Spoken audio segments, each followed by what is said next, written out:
What's up? What's happening?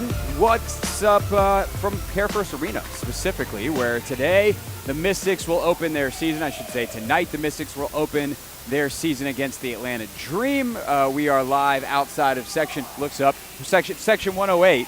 If you're watching on YouTube, you can see behind me they are doing the practicing of the intros, which is quite funny because Anthony, who's back in our studio in D.C. Across the river, as I'm over here in Anacostia, Anthony, they're having to have like all kinds of people stand in for the people who are like the players, or Brittany Sykes is, I guess, going to say a few words before the game tonight, and so it's like, let's go to Brittany Sykes for a few words, and they've had like 3 different people be like, I don't know what to say. Thanks. Let's give it up again for Brittany Sykes. Have they asked you? No, they haven't. I was like, I'm good with microphones. If you want me to give a little speech, I can get everybody riled up. I think you are too. I think I'd be great at it. I can say words to the fans. So it's gonna be a fun night. There's VIPs. I've confirmed quite a few that are going to be here. Some famous quarterbacks, perhaps multiple. DC's favorite hip hop artist might or might not be in the building tonight, Anthony. So it's gonna be a good time tonight here at CareFirst Arena. It is. I'm jealous. You can. Look, your boy, your ticket plug is literally 10 feet to my right. So hey, tell him I said hey. Hey, Anthony says hi. He's on his phone right now. He's locked in. He's like, there's no way this goofball's talking to me. So yeah, but the point is, Anthony, it's going to be a fun night as the WNBA season opens this weekend. We'll talk a little bit more about it throughout the show. We're also going to have Jamila Wideman, the Mystics general manager, join us live on set. She's in a meeting right now. So once she gets out of the meeting, we'll figure out what time that is going to happen. But you'll also hear from Sydney Johnson, the Mystics head coach today. And then we will also do stuff that's not Mystics, including a conversation with ESPN's Mina. Mina, of course, one of the best analysts in the NFL media space, panelist on NFL Live, host of her own podcast, which is excellent. It's also the only podcast I know that's co-hosted by a very cute dog. And Mina was on Take Command with us, and we're going to play you that in 2 parts today at 4:30 and 5:30. So if you're in the car, you're listening for part of the show, you missed the other part of the conversation, I get it. The good news is it's in full in podcast, or wherever you got to leave off, you can pick up there. Also, Logan and I did some reaction to the conversation, so there's some really good stuff that kind of supplements our conversation with Mina in the Take Command feed. But we will air that conversation for you at 4:30 and 5:30 today. We'll put a bow on the Caps season. I guess we could put a cap on the Caps season. Feels a little redundant, but we'll put a bow on the Caps season coming up in just a few minutes as well. But Anthony, I'm just being here, and I mean, I'm getting like sensory overload with hype stuff going on behind me right now. Eventually, I'm sure they'll stop, and I'll just be sitting and broadcasting to no one in a quiet arena until they open the doors at 6:30 here. But it is kind of just exciting, the precipice of a new season. And, I don't think the Mystics are going to be the best team in the WNBA. I think that there's obviously levels to it, but I do think they'll be better than last year. They would have been better last year with many of the same pieces had they just been healthy. And unfortunately, there are some pieces already banged up. And in fact, about 10 minutes before the show, the Mystics officially announced that Georgia Amore, the 6th overall pick in the WNBA draft, the point guard out of Kentucky, who previously went to Virginia Tech, she's going to be out for the season. She underwent the ACL surgery that they have been seeing if there was any kind of other non-surgical options, but ultimately it was a full ACL tear, and she's done for the 2025 season. Also out tonight, Aaliyah Edwards has a low back contusion. Hopefully she's back by like middle of next week. Initially it was 2 weeks, and we're kind of getting right on that 2 weeks precipice. So there's a really good chance that Aaliyah's back sooner rather than later. And then, of course, Shakira Austin is out as well. And that's the one that I don't know more about yet. She has a right lower leg something. That's kind of all we know right now. We are hoping to learn more, obviously in the next couple of days. And, we'll ask Jamila about it when she's on with us a little bit later. But the snake bittenness of Shakira Austin seems to be continuing. But when her and Stephanie Dolson and Brittany Sykes were on the floor last year, this was a very competitive basketball team. You add Sonia Citron, the 3rd overall pick, Kiki Iriafin, the 4th overall pick, for some depth. They've got some other young pieces that are coming along, including Jade Melvin, their point guard, who's the youngest player in the league last year, will still be younger. I mean, Jade's younger than most of her rookie teammates, and that's by a couple of years. Like, it's funny because specifically, Georgia Amore, who's the 6th overall pick that I just mentioned, she's going to miss this year. They grew up playing together in Australia. The thing is, you'd think because Jade is on the scene now that Jade would be the older one. Or sorry, Georgia just got on the scene now and has been in college, that Jade was the older one. No. Georgia turned 24 in April. Jade turns 23 in August. She's still 22 for another couple of months. So I think this team can absolutely fight for the playoffs. In this league, some team's going to have bad injury luck. That is how that's going to go, and the league is small enough and there's enough playoff spots that you don't even have to be on the best half of the league. That changes next year when it expands to 16, and there will still be 8 playoff spots. But in this 14-team league now, you're only going to have 13-team league now with the Golden State Valkyrie coming in this year. You're going to have some teams that are not great record-wise, but that are spunky and can play that wind up making the playoffs. And that's kind of, Anthony, I think the tier that this Mystics team is going to be in this year, realistically. And then obviously if they have some things go right, some breaks bounce their way, they finally get healthy on the injury front, then they're set up in good position. And then we'll see. Obviously there's a long-term plan here. They have multiple first-round picks next year. The whole league is going to change next year because of the new CBA that's going to cause literally every veteran player in the league that is not on a rookie contract to be a free agent. And so, all the players have opted to be free agents because there's going to be so much more new money available. And so this is going to be a wild year of WNBA basketball, and it kicks off tonight here in D.C. Yeah, I mean, there's nothing exciting as a home opener.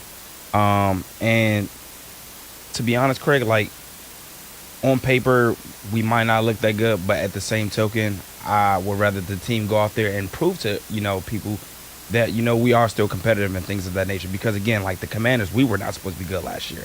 And we went out there, we exceeded some expectations. And the people you end up mentioning, Brittany Sykes, the Stephanie Dosen, the Shakira Austins, when she gets back, I think we're going to be that team that's teams are not going to want to play. Like, we're not going to just roll over. I think we're going to be a tough out in almost every game like we play because of the players that we do have. So I'm excited. I won't be at the season opener tonight, but I will be at a lot of the games during the season, and I'm excited for them, to be honest. I'm definitely excited to see how this is going to go. The Mystics want to play fast. They're going to be, I'm like, in a lot of ways, this is not coincidence, right? Michael Winger's in charge of both the Mystics and the Mystics and the Wizards at a monumental sports level, and he has a way that he believes basketball is best played. And so he has a point of view, if you will, on basketball, and that point of view is you play fast, you shoot threes, you defend really hard, you play together, you have fun, and those are some of the tenets that they live by on the Wizards side of things. And we saw, even though they weren't very good, especially as the season went, they had a couple of ruts, but like really the back half of the season, you really see that if you were still watching the Wizards, you're like, all right, this team's not good, but like they're fun. I think the Mystics can be better than the Wizards were, relatively speaking, and play fast and fun. And that's going to be a whole lot of fun tonight. We'll do a little bit more W preview as we go here. Just to let you know, though, tonight you have the Lynx and Wings playing at the same time. So if you're not going to be at the game and you're at home, both those games are on Ion. So if you have W League Pass, I think you'll be able to watch the Lynx and Wings game because obviously the Dream Mystics will be on here in the DC market on Ion. But that is the reigning, or the favorite, I should say, for MVP Nafisa Collier, at least the experts' favorite, the betting favorite, is Caitlin Clark. But Nafisa Collier and the defending runner-ups, the Minnesota Lynx, will take on Paige Beckers and the Dallas Wings in their first game tonight at 7:30, and then Sparks Valkyrie tonight. Sparks completely reloaded, led by Kelsey Plum. They will be on the floor tonight at Golden State. That is going to be a sellout crowd at Chase Center in San Francisco, where the Warriors play. It is going to be fire, although the Valkyrie I don't think are going to be very good in 2025. When we get back, the Capitals, they had a very good 2024-2025. It just ended in bitter disappointment. So what do we make of that? 301-230-0980. We can take your calls as we put a bow on the Caps season next here on the Hoffman Show.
show. We're on the Team 980. We are always live as well on the free Odyssey app, streaming live on YouTube too at the Team 980.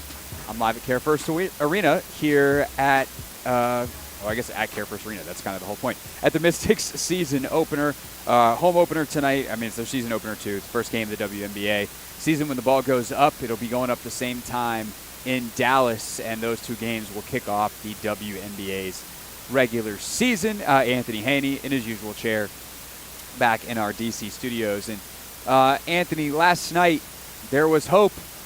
There was hope for the Capitals, and then there wasn't. And that's kind of been how this series against Carolina went. This is a really, really talented Hurricanes team that, you know, every guest we had on, Greg Wyshynski and Sean McDonough of ESPN, Tarek El-Bashir was with us yesterday and was phenomenal. Joe Beninati as well for Monumental Sports Network. And they all talked about how the play style of Carolina was so unique. It's such a hard matchup for the Capitals. It's kind of the worst case scenario for Washington in terms of an opponent. And it really just played out that way. And in fact, the final goal, the deciding goal, the winner there with, what was that, 2 minutes to go, whatever it was. I mean, that back-breaking, series-ending goal comes on the exact kind of thing that Washington had struggled with all series and why Carolina's so hard to play.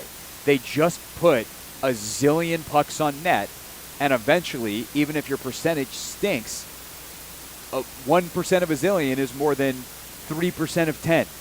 And so that's kind of the math they play, and bada boom, bada bing, bada ricochet, that sucker goes in, and the Caps are going home in a series where they just, outside of, Game 2, they obviously looked good, the one they won, and then outside of that, a couple of periods here and there just never looked like they belonged on the ice with the Hurricanes. And, you know, one, do you agree with that in your expert hockey opinion, to go with my expert hockey opinion?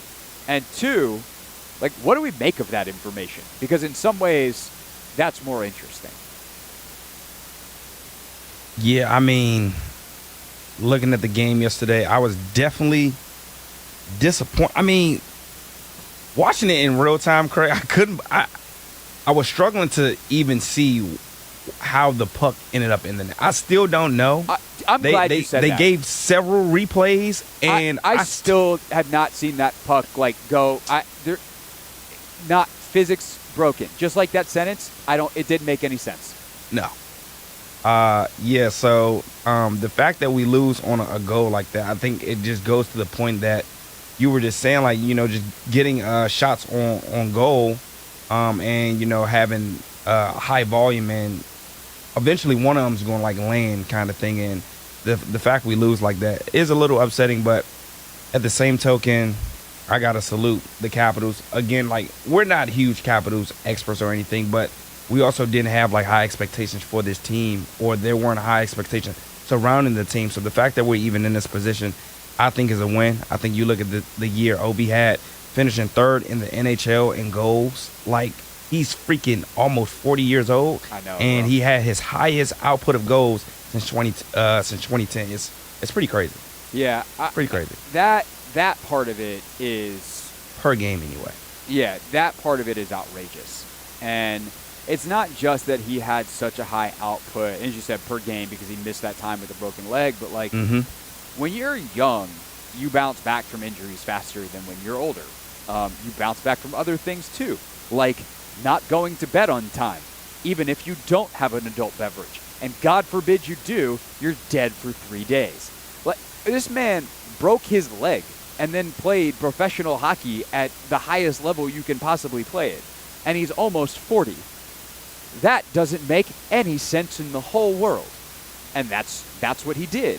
And that is just so beyond impressive. But I also think that when you crank the intensity in the playoffs, and I think earlier in Obi's career, some of his playoff disappointments are why he, is while he's the greatest scorer ever, goal scorer, most prolific in terms of sheer numbers, that's just a counting stat.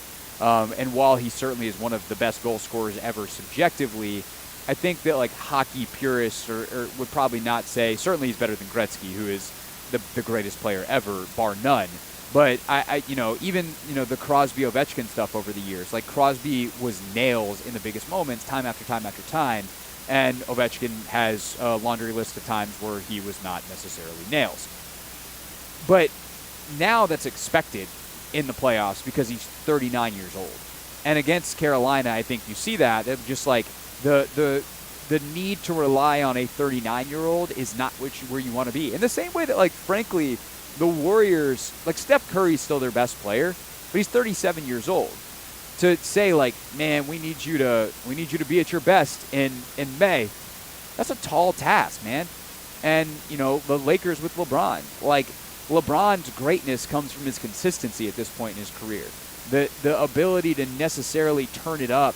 It's one thing if you're in the Olympics and it's for a single game and then you get 3 days off. But in a play every other day type series in the intensity that is the NBA playoffs or the NHL playoffs, like that's just hard to do and crank it up like that. And I think it goes back to a question I asked Wyshynski. I think it was Greg at the start of the series, or it might have been Wino at the start of the playoffs, where I just go, is there a world where the Capitals are hoisting the cup, or at least even playing for the cup, where Ovechkin's not the primary driver of their offense? And they were just like, no. Like, he's still their goal creator, their goal scorer.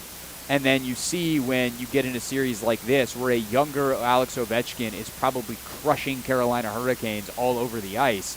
There's that play yesterday where he just gets the puck taken out, and he looked old trying to chase a dude down because in NHL terms, he's old. And so I think that is a challenge for the Caps front office to know we're going to have this dude score a lot more than he has any business scoring in his age 40 season next year. But we need to have more options in the playoffs because eventually the toll of it all will probably wear him down. And also, what does that mean for how he is treated during the regular season? Can you play him less either per game or just give him some, the old Greg Popovich, Tim Duncan, DNP old to save him more for the playoffs? I think that's an intriguing question for Spencer Carberry and the Capitals staff in the offseason to ponder, and for the front office to ponder as they build the roster. And they've done a good job putting a floor. Like, this team's going to be good next year. They're going to be around. And so how do they get the best out of Alex in May? That is a huge lingering question. In hockey, do they load manage, though?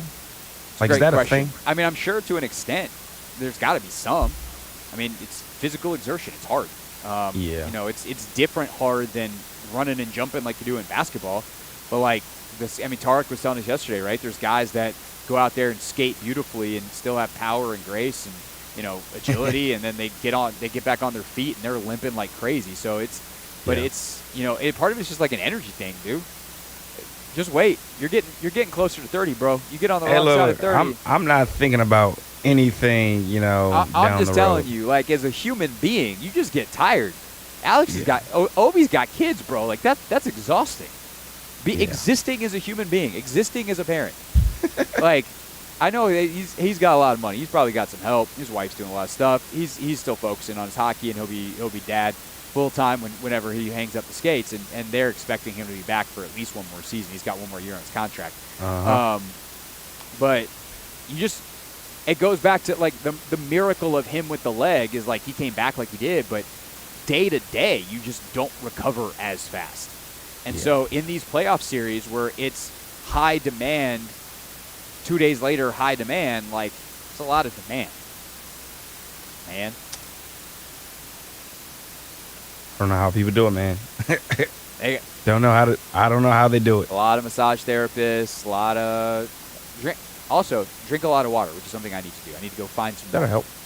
That's on my to-do list. Especially, I got a little bit of time here because up next we're gonna play something for you that I already did, and we try not to do that terribly often. We give you a live original programming, but take command.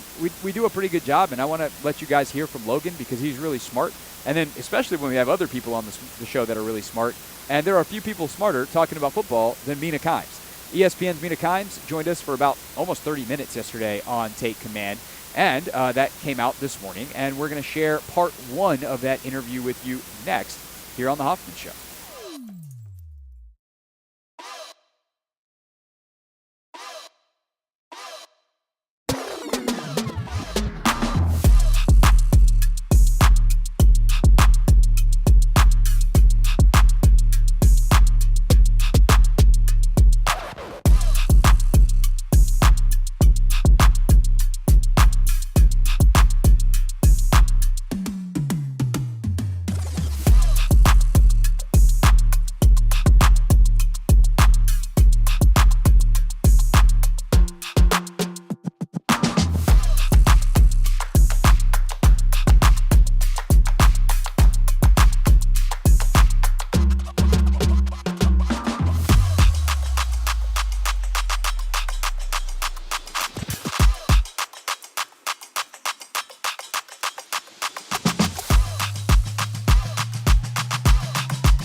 Hoffman Show. We're on the Team 980, always live as well on the free Odyssey app. We're streaming live on YouTube too at the Team 980.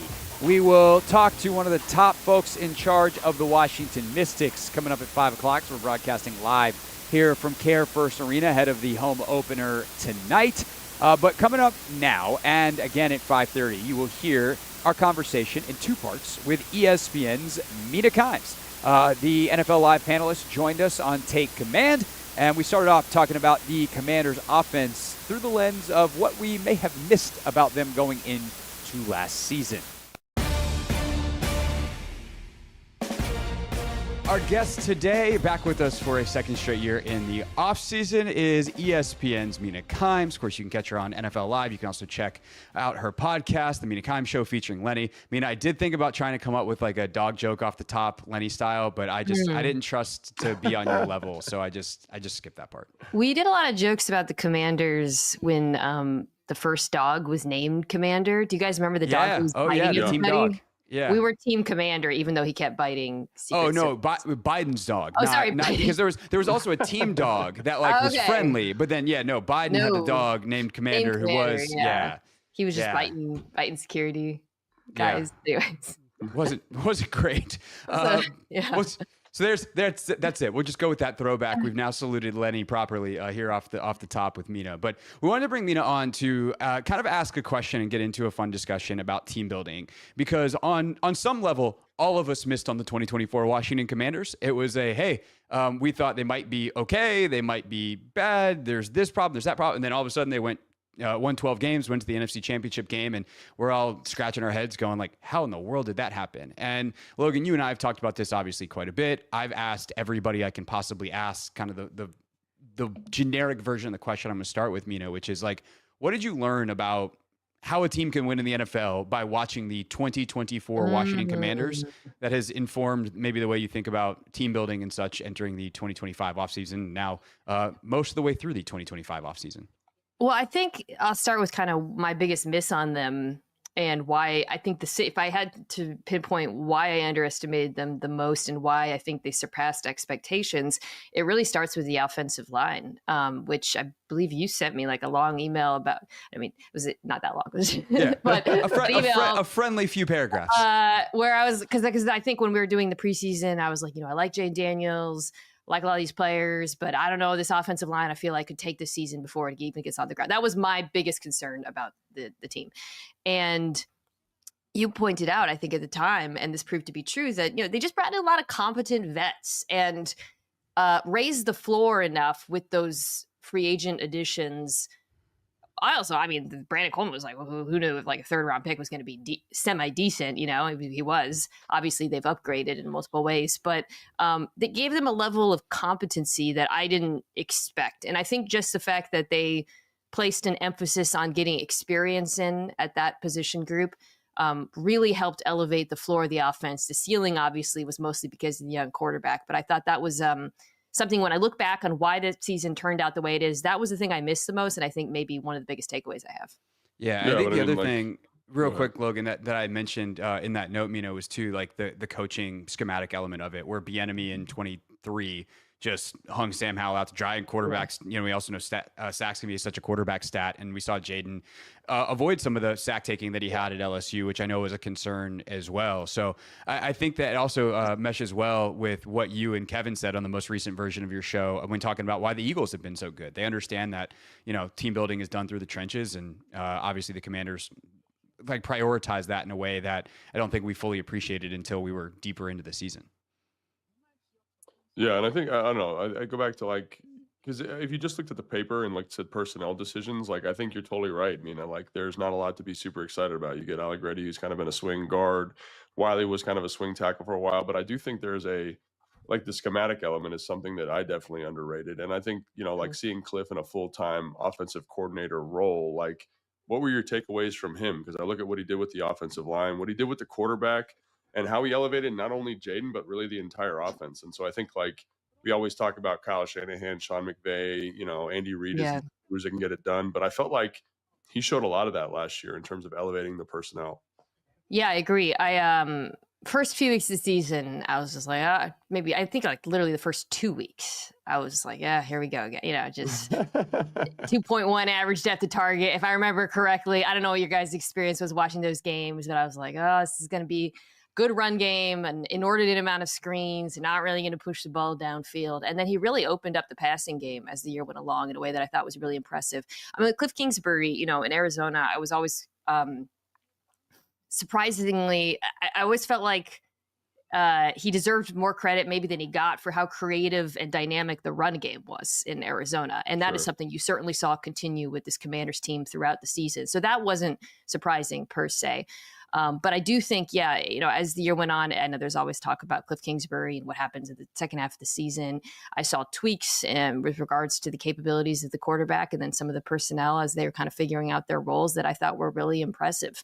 I think again, just the way that they use tempo as a weapon. There were things that he did that we saw at earlier points in his career, but I thought very just constantly saw smart game plans and smart in-game adjustments, and that was really impressive to me. I think the other question I think about a lot when I think about, asking myself, what did we miss in 2024, was the culture element of it. And you you and Kevin Clark did your annual coach and GM rankings on your show. And one of the guys that you had in the top 5 was Dan Campbell, who, well, I think also is underrated in terms of what he brings schematically. And like, he's a very, very smart football guy, not just a culture guy. Yeah. Obviously his defining feature is he is a culture builder. Where do you put Dan Quinn kind of on your list, and what kind of boost do you think that gave, an organization that gave to the Commanders last year? Yeah, I mean, obviously it was phenomenal last season. Something specific that I don't know if we talked about it enough was how aggressive he was, and which you mentioned Dan Campbell, and that kind of clicked him out. I mean, I guess they kind of look alike too, but they're definitely the 2 coaches you would rank in your top 5 if you were doing a battle royale between all the NFL coaches, that's for sure.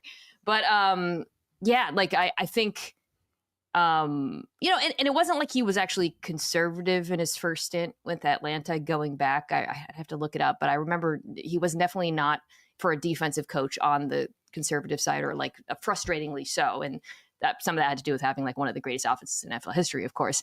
But I think, with this team, again, realizing how unbelievably effective they were on 4th down for a litany of reasons, I really liked what he showed us as a game manager, the way he approached also games where they weren't supposed to win. And you have a coach like that who understands if you're the underdog, you're going to coach aggressively. I think it's really impressive. So just to pinpoint a specific thing, I thought he did really well, aside from all the other thing that obviously like players love the dude and would run through a wall for him. And that's been the case at every single stage of his coaching career, from Atlanta to when he was a coordinator in Dallas.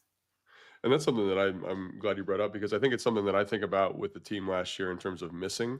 Like, I don't think anyone could have predicted like an 87% 4th down conversion rate. Like, I don't think anybody could have predicted that. And everyone talks you mean about the best in NFL history? That yeah, and so I look at like what Cliff did, and like Cliff did a lot of good stuff. Jay did a lot of good stuff, but like when you are converting at that kind of percentage, like it just it stacks the deck in your favor. So how much of it is just, I don't want to say statistical variance, because, I'm a fan of the Commanders. I want it to be something more concrete, something more palatable, the culture, all this. But how much does that play a role? And even the 3rd down conversion, they were 45%, I think was 3rd best in the NFL. Both those numbers are very volatile. Like, is it just that offensively, or is there something more going on here? I think when you have a quarterback who's both that was a good by the way, solid Yeah, no, I got to think it through it, because the nerd in me is like, there's always going to be a little bit of regression. I mean, if you have a number like that, it's going to regress. But also, if you have a quarterback who's both an elite decision maker and a top, whatever he is, dual threat quarterback in the NFL, you're, just from a pure numbers perspective, we're speaking about 4th down in particular, you're always just going to create, it's the same, with the Bills and Josh Allen. It's a very different type of runner, but, and obviously the Eagles being the case study for that. So you're always going to be better than expected on 4th down. And then you also have, a good power back, a good creative run game. You have, I think, like players who are very good on screens as well, not on 4th down, but just thinking about some of the 3rd down stuff too. I think that's the other thing, to go back to 3rd down, like the Commander, I'd have to look up how often they were in 3rd and long. I don't think it was anything. Well, that's something they worked the hell out of, right? They're really, I remember like in spring and in summer, like one of the drills they did, which was unusual, I thought, was they spent a lot of time in 2nd and 10. So they're trying to get to 3rd manageable all the time. And you see the way Cliff calls games, like I cover the teams, I watch every single game, obviously you got a lot of stuff to worry about, but that like getting to 3rd and 5, some like the number one priority for him as a play caller. Yeah. I want to go and look this up, but it felt like, Jane, when you have like a quarterback who's an elite distributor, and again, like seems to always make the right decision on 3rd down, but it didn't feel like it was like, hey, Jaden, go make a play a lot of the time. I mean, this is what's so interesting about him being a rookie quarterback and playing the way he did. It was like, no, it's 3rd and manageable, and he knows, he's going to make the right decision, read the coverage correctly, put the football in the exact right place, and it's going to be just enough every time, it felt like. So, you put a lot of that on Cliff and a lot of that on their approach to how they got to 3rd down, but I think a lot of that has to do with the young quarterback as well. So as someone who does study the league, like, and has seen teams that can consistently do this versus teams that maybe it is more of a statistical anomaly in any given season, like, do you think the Commanders can, like, what of the Commanders 2024 is repeatable based off of their personnel, based off of the fact that they brought back all their coaches kind of against the grain? When you're this good, you typically don't get a second crack at it, but they're going to. Like, what is repeatable for them, especially offensively, in some of the ways that they approach the game in 2025 in your mind? Yeah, I think offensively, if I was looking for something that I would be concerned about, I thought the line did play ski a little bit over I don't know what the expression is, but the Commanders recognized that, which I think really you got to acknowledge. Like, I know we started off by saying the offensive line was better than I expected. They still weren't good. And I think that was very obvious at the end of the season, right? This was not, it was just, there was such a profound mismatch, the line of scrimmage with Philadelphia and some of the other teams in the NFL. And I think for the team to not only be aggressive in pursuing Tunsil, but then also, again, double dip at that position, I thought was really smart team building, to go back to kind of the premise. So, you know, like they weren't just like, okay, cool, we had this unbelievably efficient offense and a rookie quarterback and one of the best rookie quarterback seasons of all time. Let's just run it back. They didn't. I think that is, and we can get to the Debo addition as well, which I think also plays into the third and fourth down stuff. But yeah, so I think that alone will stave off a lot of the regression that you might see, because there were areas I would say, like, you know, some of the big plays, I wouldn't say they were busted coverages, but you got a lot of one-on-ones with Terry McLaurin that you might not get otherwise. You know, so much of the comebacks were powered by, you know, go balls, which is Jane Daniels' specialty, and they'll still be on the table, no doubt, but defenses will obviously play them differently. But again, if the offensive line improves and then you have a yards after catch weapon like Deebo Samuel, you can neutralize that or mitigate it to some degree. So I got kind of a football nerdy question. Like, how, you know, like, obviously you get better people in, Mina's right? like, You yes, get my Laremy favorite Tunsil. kind. Let's go. Yeah. You get better people in, you spend a first round draft pick on an offensive lineman, right? And we talked about how, you know, the offensive line kind of was over their skis a little bit last year, but like, just getting more talented pieces does not a good offensive line make. You know, there's like a galvanization that needs to happen. And like, does that need to be accounted for when you're kind of like assessing how they're going to be in 2025? You know what I'm saying? Like, is it, how do you know, how do you, like, you just trust in coaching again and saying, oh, they did it once before, they can do it again? Or is it just kind of flip a coin and hope you're right kind of deal? You mean with the offensive line in particular? Correct. Or with Yeah. With like the offensive line, like, because like anytime you add new pieces, it's always a little bit like, you know, everyone says like on paper you should be better, but we've seen that millions of times not play out. Yeah. No, it's I think the one thing I like about it is the combination of veteran and a veteran addition and youth to sort of address that, because I think it would be one thing for them to, like, expecting like you can strike gold to get like, oh, we got a third rounder, he came in and he was like decent, and Brandon Coleman, Josh Connerly's going to come in and be a productive starter right away. I wouldn't like that bet, but the fact that they did both him and, I love when teams generally approach a position with both a veteran and a young player. It's just kind of like a thing I really like team building anyways, whether it's at, you know, bookend tackles or linebackers, tight ends, learning from each other. It's kind of like, I think it's really the smartest way to build a team from a developmental standpoint, and then competing in the short and the long term. So I think like the way they approached it to me was perfect, frankly, to avoid what you're talking about. You know, I think it's also possible though that like they might ask more of them, right? Like they might not be in as many, you know, there might be a little bit of, the run game is a thing where actually it's funny. We were talking about regression, and I was saying, I felt that they'd be able to stave off some issues with the pass game. I think the run game that'll be an interesting thing to see. You know, I again, having Jaden back there, it's similar to with Lamar, just helps you so much in the run game. And Cliff is a very creative run caller as well. It's a really fun rushing attack to watch. It's not my favorite room backs in the league. And it's not that they didn't. I guess they drafted someone. Sorry, late, right? They got Bill late. Ja'Cory Krosky-Merritt, best nickname in the draft. And say I have strong takes on him or watched him. He's a seventh round pick. We'll see. Okay. So you always get a natural boost from those circumstances in that context, but I do think that you could see potentially some regression.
Hoffman Show. We're on the Team 980. We're always live as well on the free Odyssey app. Lots of energy, lots of people doing lots of things here at CareFirst Arena ahead of the Mystics home opener tonight. Again, CareFirst Arena, the new the new name for the same home of the Mystics, ESA, is where we are. If you're watching us on YouTube, you see, hello, it's right behind us.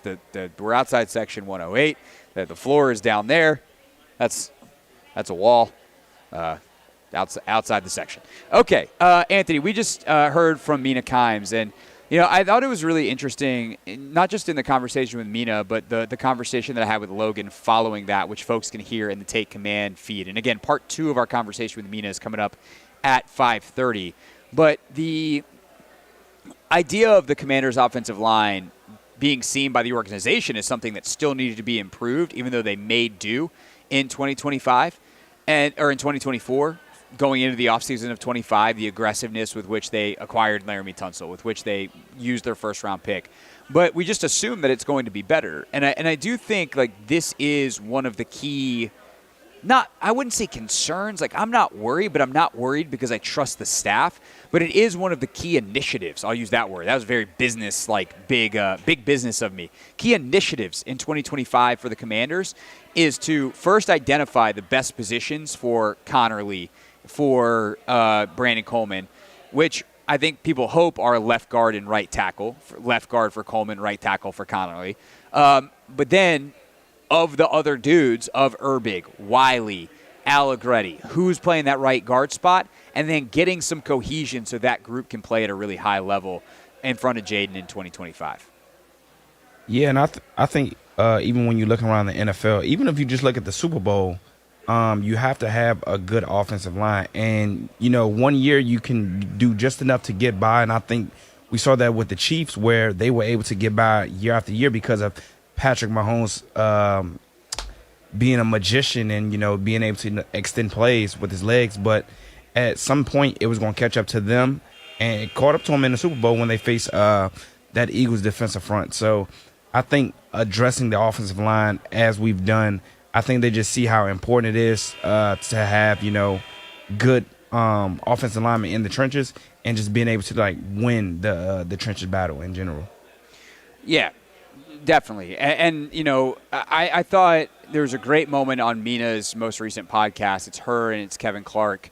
And they were doing their top 5 coach and GM rankings, and they're having all these different discussions off of that. And, they're talking about Howie Roseman, and Kevin was like, I was reporting a story once in Philly, and they, gave me a ton of access. I'm talking to a million people in the front office. And eventually one of the guys just pulls me aside, and he goes, hey, all this stuff you're getting, don't forget this. We know that all the other stuff we do only matters because we have invested in the trenches. And I'm messing up the direct quote, but that was the sentiment. Was none of this other stuff matters unless we have the trenches right, which is why the Eagles just take a million swings at linemen, and some of them turn out to be Jordan Mailata. Some of them bust out, but that's fine because they took enough swings to always make sure they have enough depth that position is not an issue. And, by the way, they have the best offensive line coach in football, and that allows them to do things like win with Jalen Hurts when behind a lot of other offensive lines. That dude couldn't play quarterback in the league. He holds the ball too long. Against that offensive line, his accuracy, his mobility, all the things he does, the effect he has on the run game, and they're awesome in the run game too, can absolutely shine. Saquon on the Giants isn't a winning football player because he's just running into dudes all the time. Saquon on the Eagles is the best back we've ever seen. You have to be good up there. And I think this is something that Adam seems to fundamentally understand, that Dan fundamentally understands, that those guys believe. And it's fun to see how that has gone into the team building each of the last couple of years. I know people aren't psyched about the defensive line group, but they put a floor underneath themselves in a way that was really nice. And we're actually going to talk about that with Mina coming up at 5:30. When we get back, though, we'll be joined by one of the top decision makers of the Mystics. That's our top story today. It is opening day. We're live at CareFirst Arena here on the Team 980.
It's the Hoffman Show. We're on the Team 980. We are always live as well on the free Odyssey app. We are streaming live on YouTube too at the Team 980.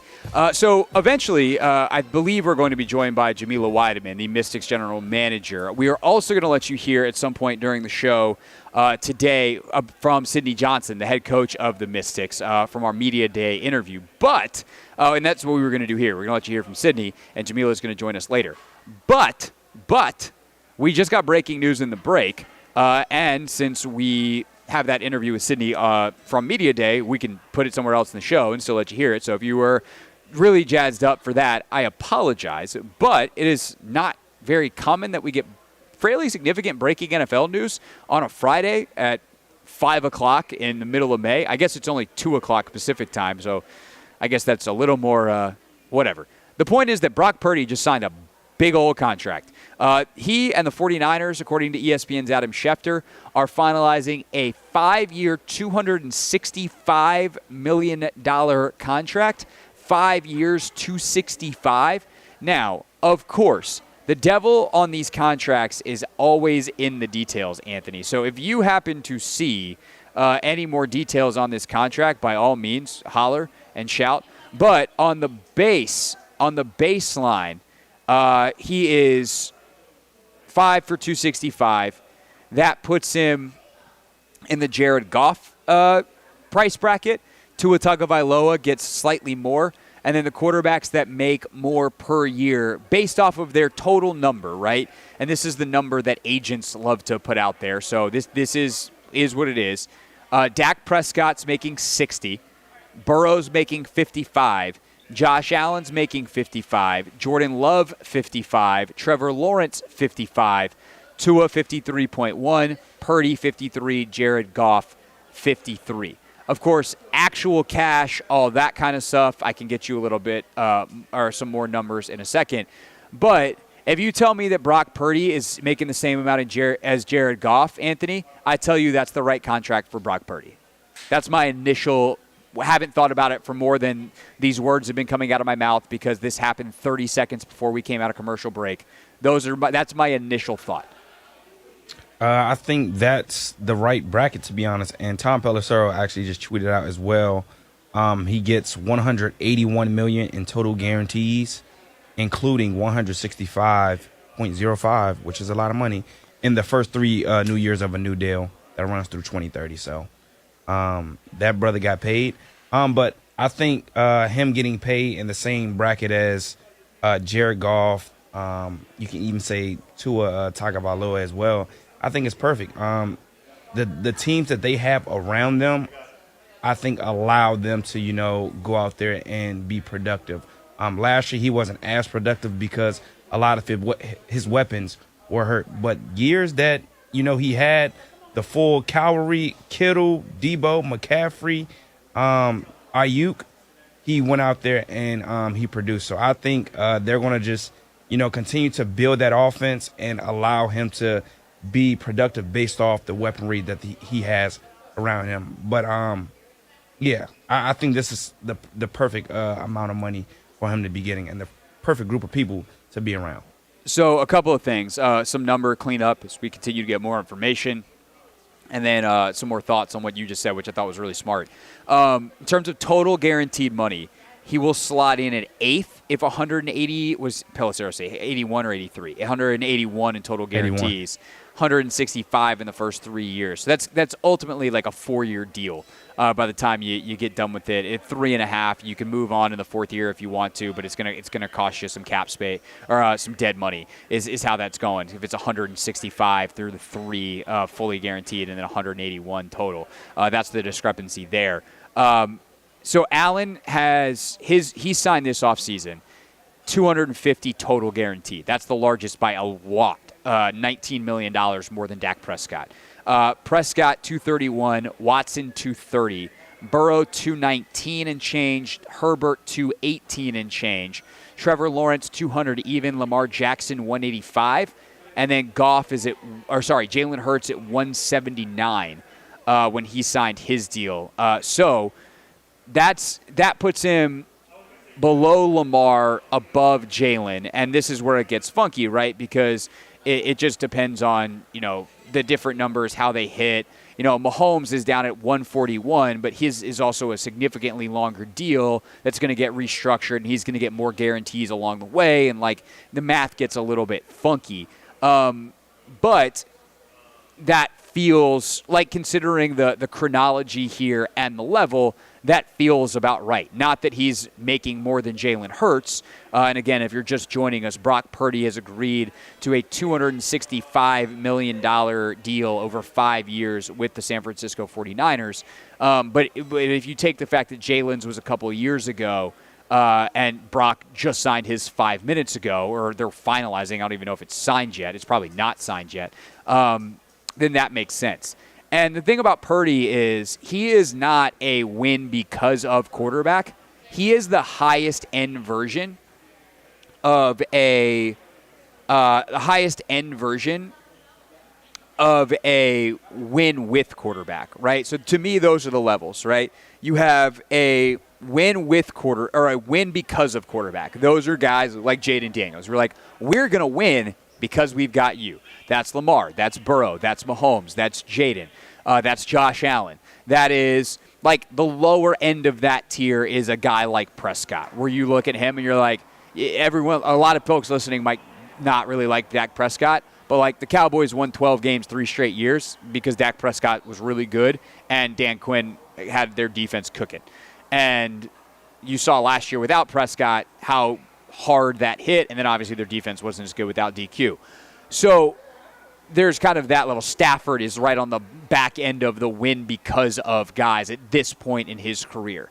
Then you have the win with guys, and it's hey, if we put a really good roster around this quarterback, we can win with him. And the most deluxe version of that to me is Jalen Hurts, to the point that he's straddling the line. Where Hurts, you look at it and you go, yeah, if we give that dude a roster, and especially with the O-line, we can win with him. If Jalen Hurts doesn't have that O-line, doesn't have the support of the run game, he's probably not winning a championship, but he's still a good player. I think Purdy is very different stylistically, obviously, than Hurts, but I think Purdy is a win with quarterback, and in the Kyle Shanahan system is right on the verge of a win because of quarterback, because the things he does well are so well suited to Kyle's system. Can you process a lot of information quickly at the line of scrimmage, specifically before the snap, nevertheless what you do after? Can you elevate a little bit with your legs? And can you make quick decisions and distribute the ball? And that's Brock Purdy to a T. So they win because of Brock Purdy within that system. And because of that, he is worth paying the higher end of that tier, even if he's clearly not worth, say, what Josh Allen got earlier this offseason.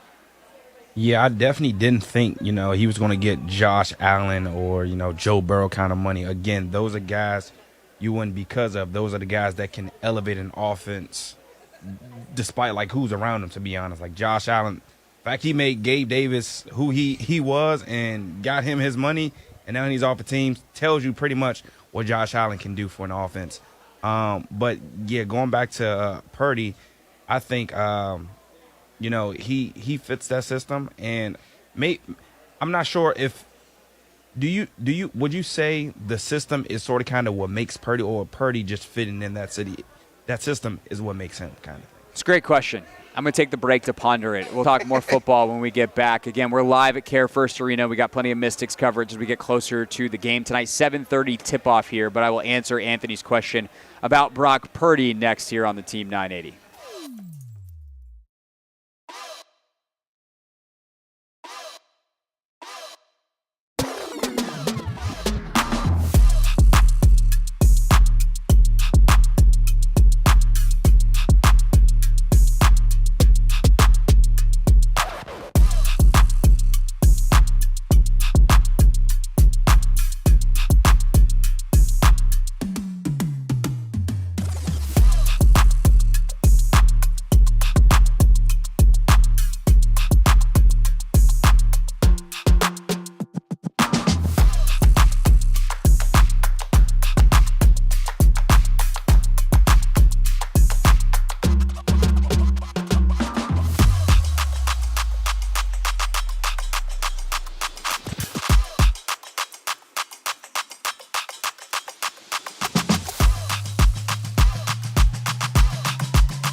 Hoffman Show, live from CareFirst Arena, ahead of the Mystics home opener tonight. Again, that game will not be on the Team 980, but most Mystics games this season will be. Any national TV game you can watch on national TV, and thus there is not a Monumental Sports broadcast of it. We simulcast the Monumental Sports broadcast, and thus when the games are on Monumental, you can listen to them here on the Team 980. We're discussing breaking news now, though, in the NFL. Brock Purdy has signed a 5-year, $265 million contract. God, that would be nice to do, Anthony. I would just want 10. I was thinking, 5. like, I would take 2 or 65. Or 3. Or 26. Honestly, I'd take the security of a 5-year contract for something. We're day to day over here in media land. It's a brutal business, bro. I don't know what to tell you. Anyway, hopefully that's not a statement that comes back to bite us in the butt. Anyway, the point is, Anthony, you asked a very good question before the break. Can you repeat the question, please? Yeah, I mean, just looking at Purdy and the success he's had, has it more so been because of like who Purdy is, or is it more so the system that he in is just perfect for what he's good at, kind of? I think Brock Purdy is not a $50+ million a year quarterback for almost any other coach. But they also don't win as many games the last couple of years if they don't have Brock Purdy. So it's impossible to say it's 100% one or the other, which I realize is not as sexy of a take, and people love when there's Brock Purdy would be a failure without Kyle Shanahan. No. I think Kyle Purdy could succeed. Like, let's just be honest. If Kyle Purdy was in Minnesota with Kevin O'Connell, I think he'd be really good. If he was in L.A. with Sean McVay, I think he'd be really good. If he was in Cincinnati with Zach Taylor, I think that's an interesting fit considering the stuff that, like, Burrow's better than Purdy. Don't get it twisted. But, like, part of what Burrow does is some stuff that Brock Purdy is if Joe Burrow's the Lexus, Brock Purdy's the Toyota. So if you don't know, Anthony, they're basically the same cars, just one's a little nicer. Yeah. Same thing with some other, one's if Brock Purdy or if Joe Burrow is the BMW, Brock Purdy's the Volkswagen. Perfectly fine to get you from point A to point B. Yeah. So I think that the best possible place he could be is exactly where he is. I think that Kyle might be the best offensive coordinator in the whole league. 2, I think even if you look at what the creativity and all the things in an Andy Reid offense, because he's the other guy that would say, like, hey, excuse me, I think that I'm the best offensive coordinator in the league. And I'd be like, you want to know what? You probably have a good point there, Andy Reid. His history with Mahomes, like, you give Andy Reid the insert nice car here, and, like, he's winning Super Bowls. You look at some of the things he did, and, was winning NFC East after NFC East with Donovan McNabb, and even in the years when McNabb was hurt or at the end, like, he had, Ty Detmer and whoever else, and everyone's always like, how are they, like, remotely competitive? It's because Andy Reid is that good. What he did with Alex Smith. Like, Andy Reid's always been good. But I think, the creativity and the things that have really made the Mahomes offense be exceptional, I don't think you swap Purdy and Mahomes like it's going nearly as well, obviously. And I think you're not looking at as good of a quarterback in Brock Purdy. I think the specific strengths that Brock Purdy brings to the table, combined with a work ethic and intelligence, a demeanor, all of these things that probably got overlooked to an extent in the draft process, lead to Brock Purdy being a $53 million per year quarterback that he just signed for or is about to sign for as they're finalizing the details this afternoon.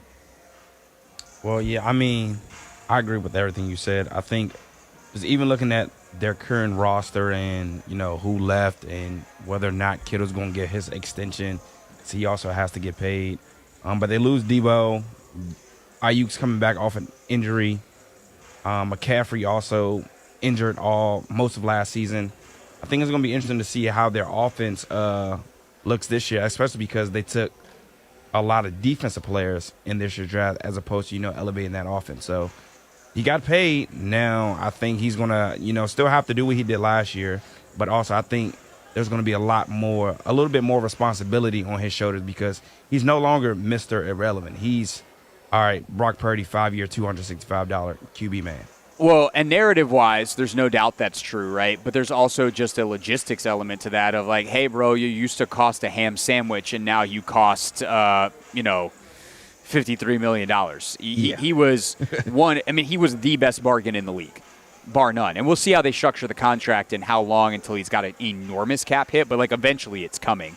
And they don't have Debo anymore, and Debo was the best version of the Niners offense, had the best version of Debo that 2021 season where Debo was insane. So you don't have that. You don't know what Ayuk is going to be coming off the injury. Kittle is getting older, although he was outrageously good last year. And so there is a lot of question where you're going to have to make some inferior pieces better, but that's life in the big time. That's life once you've been paid as a quarterback in the NFL. And unless you draft exceptionally well and you replace a Debo Samuel that's gotten an extension and gotten paid with somebody else, a Ricky Pearsall, let's say, who is cheap because you drafted him and he hits, like that is going to be really hard, and you're going to have your quarterback elevate. I think the other thing about this deal, though, specifically for San Francisco is, we had Bonte Hill on what felt like 78 times last summer because there was always some kind of drama going on in the Bay. There was so much drama around this team with Debo and a contract thing, with Ayuk and the huge contract kerfuffle. Kittle, Trent Williams held out. Were they going to get a deal done with Purdy? Like, that was Like, there was all this stuff. They fired their defensive coordinator after going to the Super Bowl.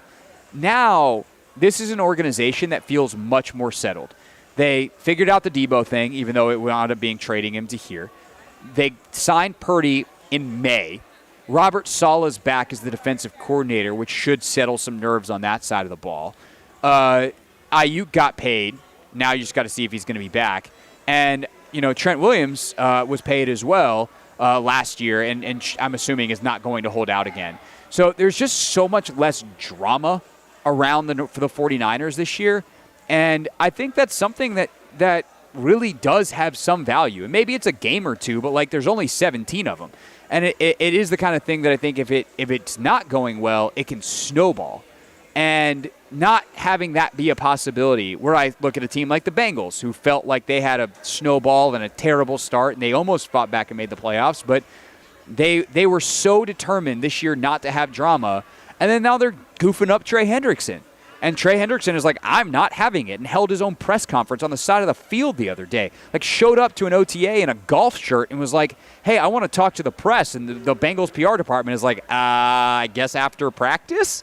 And just teams that can get out of their own way, there is such a value to that.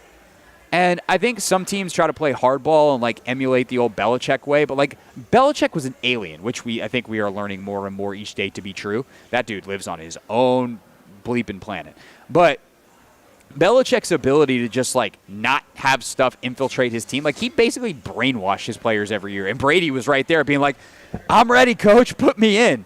And I think most teams can't get away with that. There's why coaches hate distractions. I think sometimes coaches get a little too out over their skis with that stuff, but there's a reason that the best run organizations take care of their people and are relatively drama-free. You're just removing stuff to trip over. And I commend the 49ers for looking at what happened to them last year. And obviously the injuries had a bigger impact on their season than the drama, but the drama didn't help, and for all we know, it impacted the injuries because a guy like Ayuk was really unsettled all off season and probably wasn't as locked in as he should have been on the most important stuff. And maybe that's contributed in some small way to his injury. Trent Williams is banged up last year. Doesn't go through the normal off season because he's on a contract thing. Just get everybody done, get them in camp, especially your quarterback. You got to take care of that guy because that messes up the whole rest of the offense if he's not there. And so I commend the 49ers for doing this like professionals, paying the market value, getting it done, and not only before training camp, but before OTAs so they don't have to deal with any of the questions after everyone gets to ask Brock Purdy what it's like to be rich on the first day that they see him. Yeah, glad they're getting it out the way. And to add to everything you just said, they also have the easiest strength of schedule this year. They're going against the NFC South and the AFC South.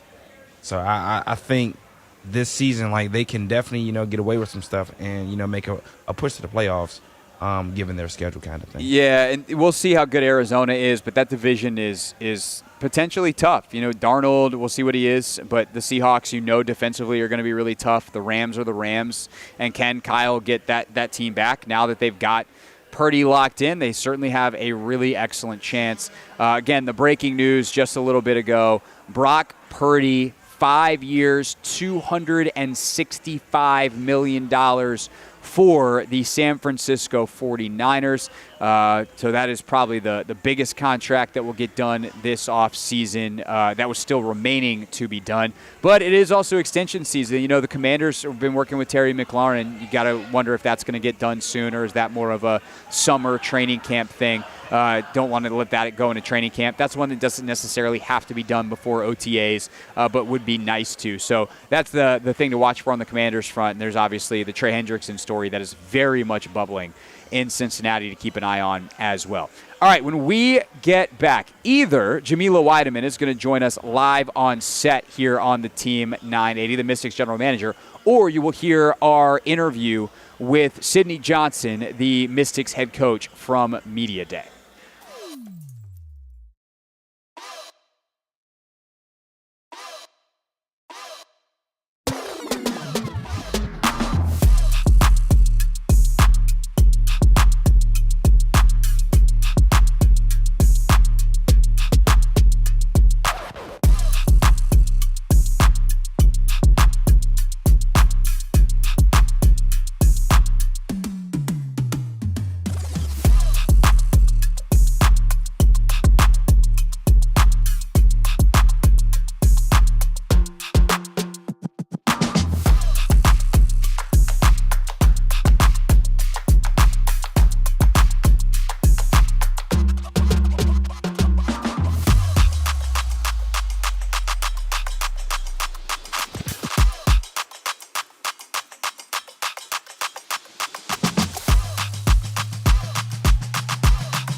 We are live at CareFirst Arena, home of the Washington Mystics, the new name for ESA, CareFirst Arena, where tonight the Mystics will open their season against the Atlanta Dream. And in just a moment, you're going to hear my conversation from Media Day with Sydney Johnson. We're hoping to catch up with Jamila Wideman, the Mystics general manager, in just a little bit. I also know that earlier in the show I'd said we're going to play part 2 of our conversation with Mina here. We're going to bump that to 6 o'clock. So 6 o'clock you'll hear from Mina, 6:15 Clinton Yates.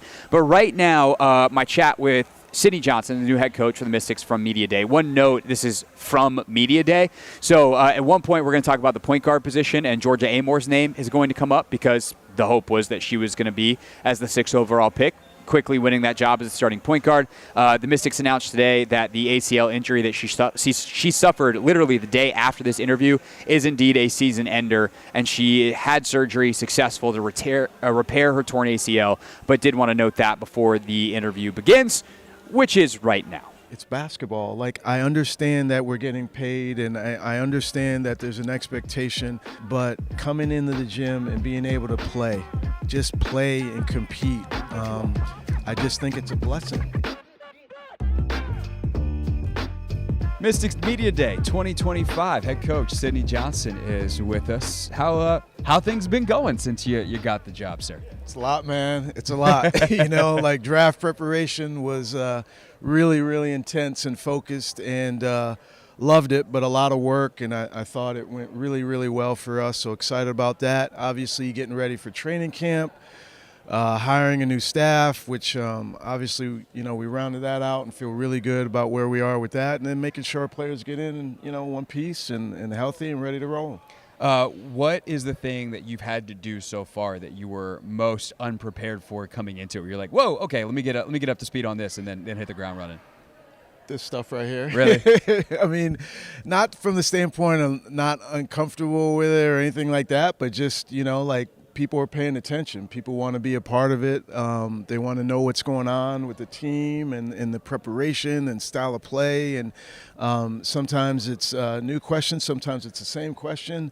But just the general interest. I knew that the W has come up, but I think like the attention paid to our players, and then to some maybe lesser degree myself and our staff, I'm really feeling that right now.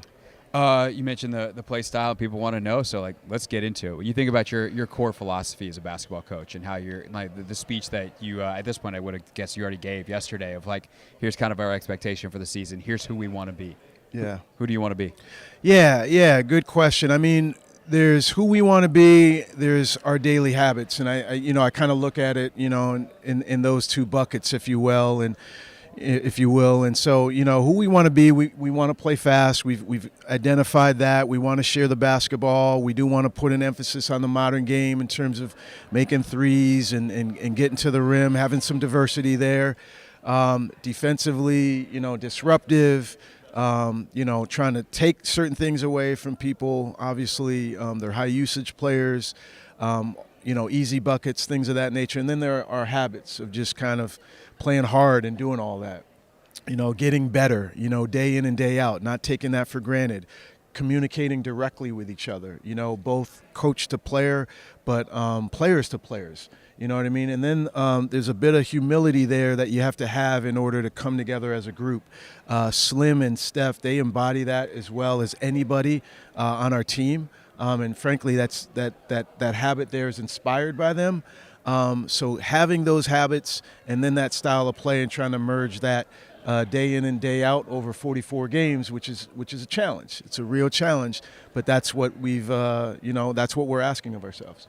As a coach, how do you balance being consistent with your messaging with enough spice, variety to not become kind of just the other end of the phone in Charlie Brown when the teacher's on it and that that kind of feeling towards players? Yeah, no, that's a great call out. And I would say part of that is that I can't be the only one, embodying these principles. Not only is it our coaching staff, but like I said, I already put names on it, Steph and Slim. And the color that they bring, they lead in different ways, but they're leading us towards the same path. So therein is your change up.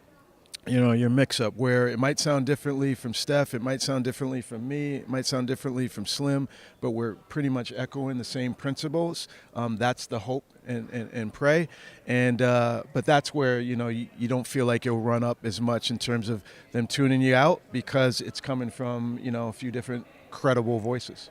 Sydney Johnson, head coach of the Mystics, with us here on the Team 980. Obviously, player development is going to be an enormous part of the next, not just year, but multiple years. When you got 3 first-round picks, you guys are going to have multiple first-rounders next year, not to mention young players that are your vets now. Yeah. Aaliyah is going to sit down, and I'm like, so what's it feel to be on, like, the upper end of the roster in terms of experience with your 1 year of NBA, or WNBA basketball? Right. How do you think about player development, and specifically, have you had any conversations with the other side of the building? Because it's obviously such a big thing with Brian Keefe and what they're doing with the Wizards. How do you think about it, and have you picked up anything from them along the way? Yeah, we're going to tap in. Like honestly, I tried to avoid, we've had some touch points, but only now are they really out of season, right? So like when I first got the job, I didn't want to just plunge in there and, hey, coach, help me out here. But BK and his staff, I know Dave Vanderpool very well, TJ Sorrentine, the rest of the staff has been very, very supportive. Also, I would say, connection point there, John Thompson III, Michael Winger, like they've been very supportive in terms of their roles with Monumental basketball. So we know we can go there. At the same time, I hired in a way where, I wanted to get an experienced staff who valued player development, who has connections with players, has been able to form connections with all different types of players, just not one way, and then an understanding of what success looks like in this league. So it will be comprehensive. We will listen to those who've gone through it, and certainly on the NBA side, we will also put our W stamp on it in terms of our players and their needs, but it will be a priority every day that I have this job, to be honest. And I would say to you, even though, yes, we are young, there's a point where we'll be a little bit more experienced in a year, and a year after that. Player development is still going to stay at the center of what we're trying to do. It'll just change in terms of what those elements are. But we're going to be player first and pouring into them every day we show up for the gig. When you think about, more specifically to the 2025 season, your rotations, your lineups, do you have any idea at this point, as we stand here at the start of training, or sit here at the start of training camp, what that's going to look like? Or is there a discovery phase over the next couple of weeks? And not that you're married to them, what you do, game 1 is not necessarily what you can do in game 40. I'd probably guess it's not going to be what you do in game 40 for any number of reasons. But do you have an idea going in of what that's going to look like? Yeah, I have a strong idea. 44 games of health, and Slim Sykes is playing. Okay, 44 games of health, and Shakira Austin is playing. 44 games of health, and Steph Dolson is playing. Those I can put my name on, know, and just because of, the two leaders in particular and their skill set. They're not just cheerleaders, at all. Like, they can hoop, in terms of Slim and Steph. And Shakira has a lot to bring to the table. We want to certainly get her comfortable and feeling right, and also just, again, her health. But those are 3 players that I can say, okay, like, I know I want to give them opportunities because they're at the core of what we do, and they're trying to go about things the right way. And then our youth kind of kicks in, and our inexperience to say, okay, now where does Aaliyah fit? Where does, Sonia Citron fit? Where does Jade fit? We got to figure that out as we go. For Slim in particular, she's played off the ball in her career. She's played on the ball, specifically last year when she was healthy. She played on the ball a lot here. Do you know where you want her this year? I like her off the ball with the ability to play on the ball. That's literally what it is. So, play point, bring it up, get us into stuff. But I do like her as someone that we're also targeting to get the ball to in scoring positions. So that's kind of where I start. But her ability to get her organized, she's shown a bit of that as well. You have a tremendous amount of youth then at the point guard position. How does that, I want to call it a battle, but like, how does the position battle, if you will, play out between Jade and Georgia? You got your 2 Aussies going head to head. You got to be careful with those 2. Yeah, no doubt. And they've don't tell them they're fighting each other. That could end poorly. It's funny because they're great friends. They're so warm, like, just with everybody, and then they have a great relationship. And I do want to put Suge Sutton in there as well Sure. as someone who's in the rotation in that regard. So what the best thing that I can do is step back and let it play out, but also have them be very clear in terms of what I want it to look like. Whether it's the pace, whether it's the connection with other players, how it needs to look defensively, and just kind of let them come up to that level and say, okay, well, who's best, in the starting role, in the reserve role, they'll kind of figure that out, but like set the standard and the expectations for them. That's what I'm looking to do. And so far, all three of them, have had some bright moments just yesterday. Last thing for you.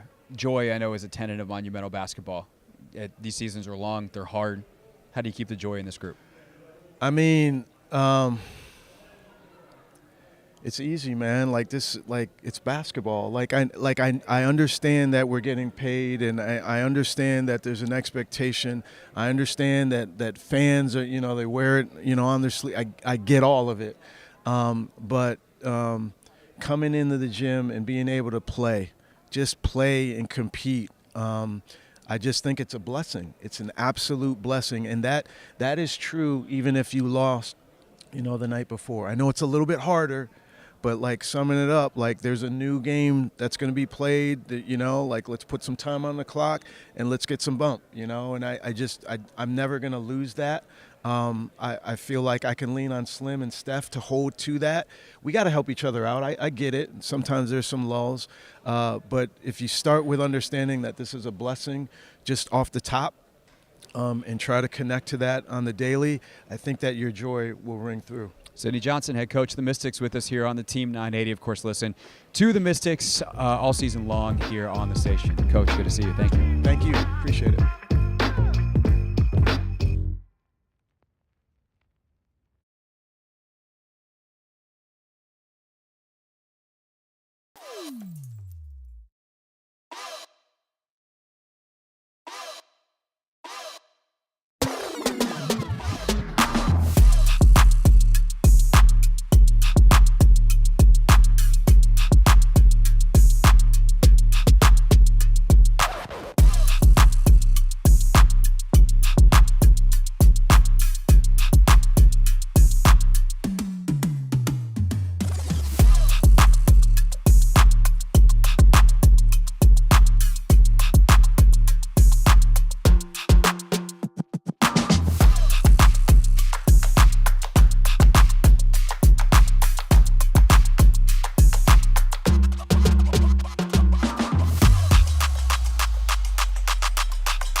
It's the Hoffman Show. We are on the Team 980, and we are broadcasting live at CareFirst Arena, where the Mystics are preparing to take on the Atlanta Dream tonight in the WNBA's opening game. 7:30 tip-off on Ion if you can't make it out. If you are making it out, please drive safely. Oh, my God, that rainstorm was that is some of the hardest rain I've ever seen in my life. Thankfully, I'm indoors and was just watching out the window, watching out the doors. But that was crazy. But hopefully it's done, and everyone can get where they need to be safely. And as you do so, you can listen to our weekend preview, brought to you by... Craig? Yeah. Nobody. Still?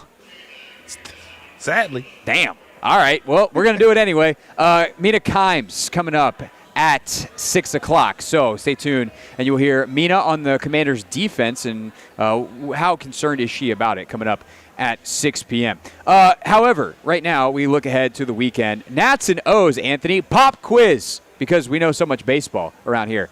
Who's got a better record, the Nationals or the Orioles? I'll remind you the Nationals have lost 7 of 8 games. I know this, Craig. Who is it? The Nationals. No, it's the Orioles. They have a better record than us? No, they have a worse record. That's what I'm saying. I thought you just said better. I might have. In Yeah, which you case, said I'm better. the goofball. The point is the Nationals have an 18-27 record, and the Orioles have a 15-27 record. Good gracious. Which means if the Orioles sweep the Nationals this weekend, they'll have the same record. I guess no, they won't. They have the same number of wins. The Nationals obviously add 3 losses to their record.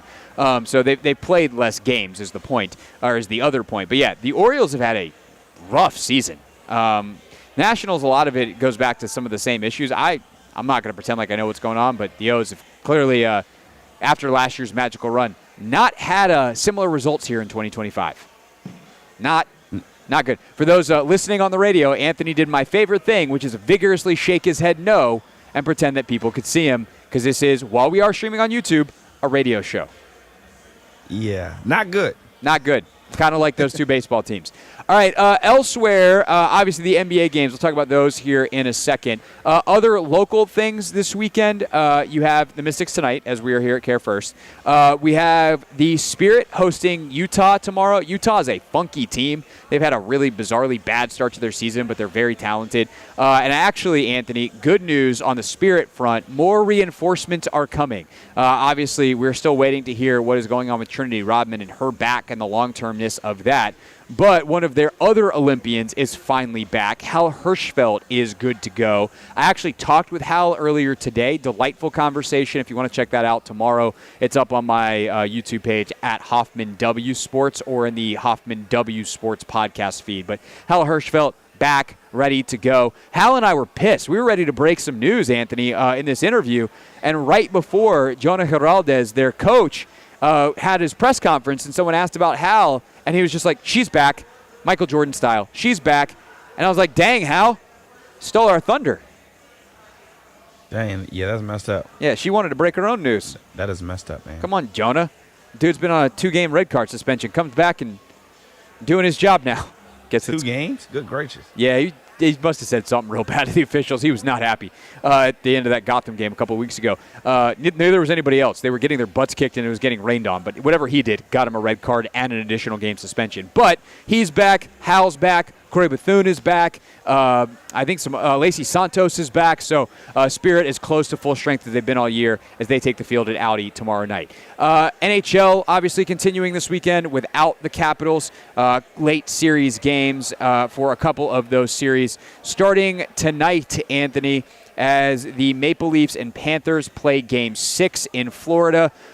If the Panthers can win at home, they close out the series. If not, they face a Game 7 in Toronto. Jets and Stars play Game 6 tomorrow night.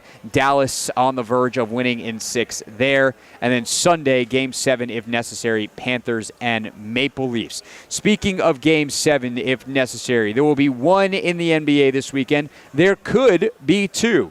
New York favored by 2.5 tonight at home at Madison Square Garden. Do they close out the Knicks, Anthony, or do we get a Game 7 at the Garden, Boston Garden version, TD Garden, on Sunday? So I'll be rooting for the Celtics. I want a Game 7. Of course. But You think the Knicks get it done? I think the Knicks get it done. Now, if it goes back to Boston, I promise you, the Celtics will finish them in Boston. But I think Jalen Brunson, he knows the moment. He's ready for the moment, and I think he's going to deliver tonight. He played bad last game. I think, did he foul out? Yeah, dude, that was crazy. He had no fouls at halftime, picked up 5 in the third quarter. Yeah. And then his 6th early, they sat him, and then it was like within minutes of coming back in the 4th. Picked up just a dumb foul trying to fight over a screen. It was like, dude, you got to know you got 6, and you just got to let that go. If the Knicks lose, Anthony, is Tibbs gone? No, I don't think. That's a great question.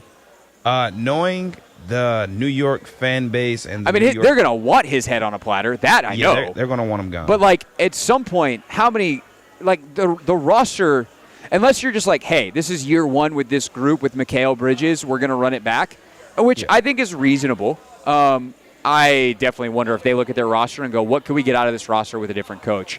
Tibbs got them to a great place, but also it's not like Tibbs has outside of being an assistant for Doc on the 08 Celtics, it's not like he's proven he can get past this point. This is where his teams always lose. So I don't think it's as crazy of a discussion as it might sound like. I think last year when they lost to the Pacers, they were banged up and bruised. In part, it probably is Tibbs' fault playing his starters too many minutes. But this is that's the part first of it. Full year. Well, this would be the first. But they would have blown a 3-1 lead, and in the game where they went up 3-1, the other team's superstar would have blown out his Achilles and is done. If you give up a 3-1 lead to a Jason Tatum-less Celtics, and it's not like Porzingis is playing out of his mind. He's not even playing a ton of minutes right now. Like that's a tough look. And you know me, and I hope at this point the audience knows me. I am not fire the coach guy. But, like, at that point, that is a pretty clean argument to be like, bro, that can't happen. So we'll talk about it on Monday if that's to talk about on Monday. Nah, for real. Sunday, extra day off. They already got 1 Game 7 on the books. It will be Sunday. Nuggets and Thunder. Given Jokic life is a dangerous game to play, Anthony. Woo! And last night they did. Jokic was great again because he's always great. But he finally got some help. Guys like, what I say yesterday about this game? Oh, if Christian Brown goes out and hits a bunch of threes, well, Christian Brown went out, hit 3 of 6, went 8 of 14 from the field. Murray 9 of 19. Jokic a squeaky clean 9 of 14, 10 of 12 from the free throw line. And then who am I missing that went nuts? Strother. Oh, that's right. Yeah, Strother. The run he had. Yeah, he had 3 third threes. quarter to start the 4th. Yeah, man, I was like, what in the world? Like, where did he come from? Like, all series long, he's been a nobody, and now he steps up when his team needs him the most. To be honest, he hit some big shots, Greg. Showed it, and they did it despite Aaron Gordon, who's been the one guy who's probably been the second best player in this series for Denver, only having 5 points. Unfortunately, no one really helped Shea. I mean, Chet had 19 and 11, but 32 from Shea Gilgeous-Alexander. Jalen Williams struggled. Yeah, Jalen Williams, 6 points, 3 for 16, 0 of 4 from 3. So, Game 7 on deck. All right, that's our look at the weekend ahead. Who you got, though? Thunder at home. Well, okay. Hey, look, I'm right there with you. I'd never heard of Strother. I'd never heard of Strother until this game. And no, for real. You think he's going to come up maybe. Hey, no, here comes dude we never heard of playing his face-off in Game 7. Kelly Olynyk game part 2. Oh, that hurt. I just twisted the knife in my own ribs. All right, when we get back, Mina Kimes talking Commanders defense. Jamila Wideman, Mystics general manager, with us live on set coming up at 6:30.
Final hour of the Hoffman Show, broadcasting live from the Entertainment and Sports Arena, now called CareFirst Arena, where the Mystics will host the Atlanta Dream tonight.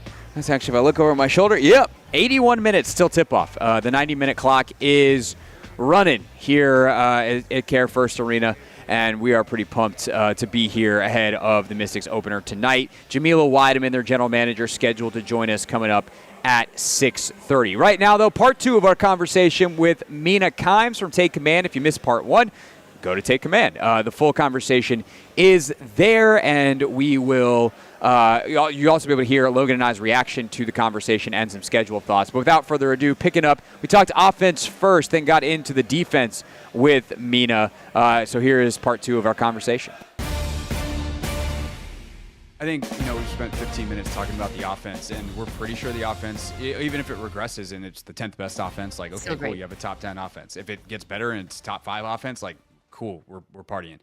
The defense is the bigger question, probably, about this team. They make the Kinlaw signing where everyone throws up their hands and goes, that seems like a lot of money for him. They get Trey Amos in the second round of the draft. Other than that, they kind of run it back. They lose Jeremy Chin. Where are you at on not just like where the Commanders' defense is, but where they need to be able to make another run in the playoffs if the offense is going to be what we think it's going to be? Yeah. I sure wish they had another pass rusher. I'm not going to lie to you guys. I think between saying that this group of backs is not your favorite in the league and the pass rushers, you wish they had another one. Every single Commanders fan is like, okay, yes, Mina. Yeah, that is what we have been saying too. And Logan and Craig keep telling us to chill out. Yeah, it's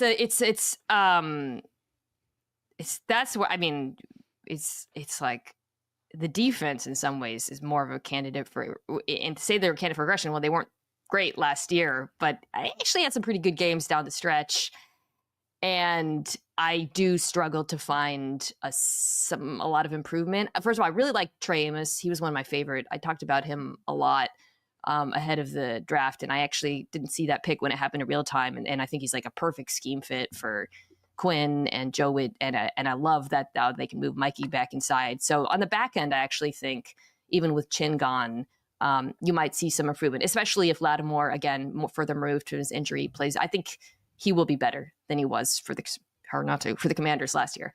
But the front, it's just not a strong pass rushing front. And I think there's going to be a lot of onus on the offense to put them in situations where they're not having to rush the passer aggressively. And that makes me a little uncomfortable.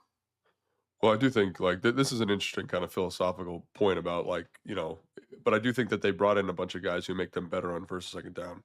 Better versus the run. And again, if you're in more pass rushing opportunities, even if you're not a good pass rushing group, just percentages wise, you should be able to create more pressures as a team.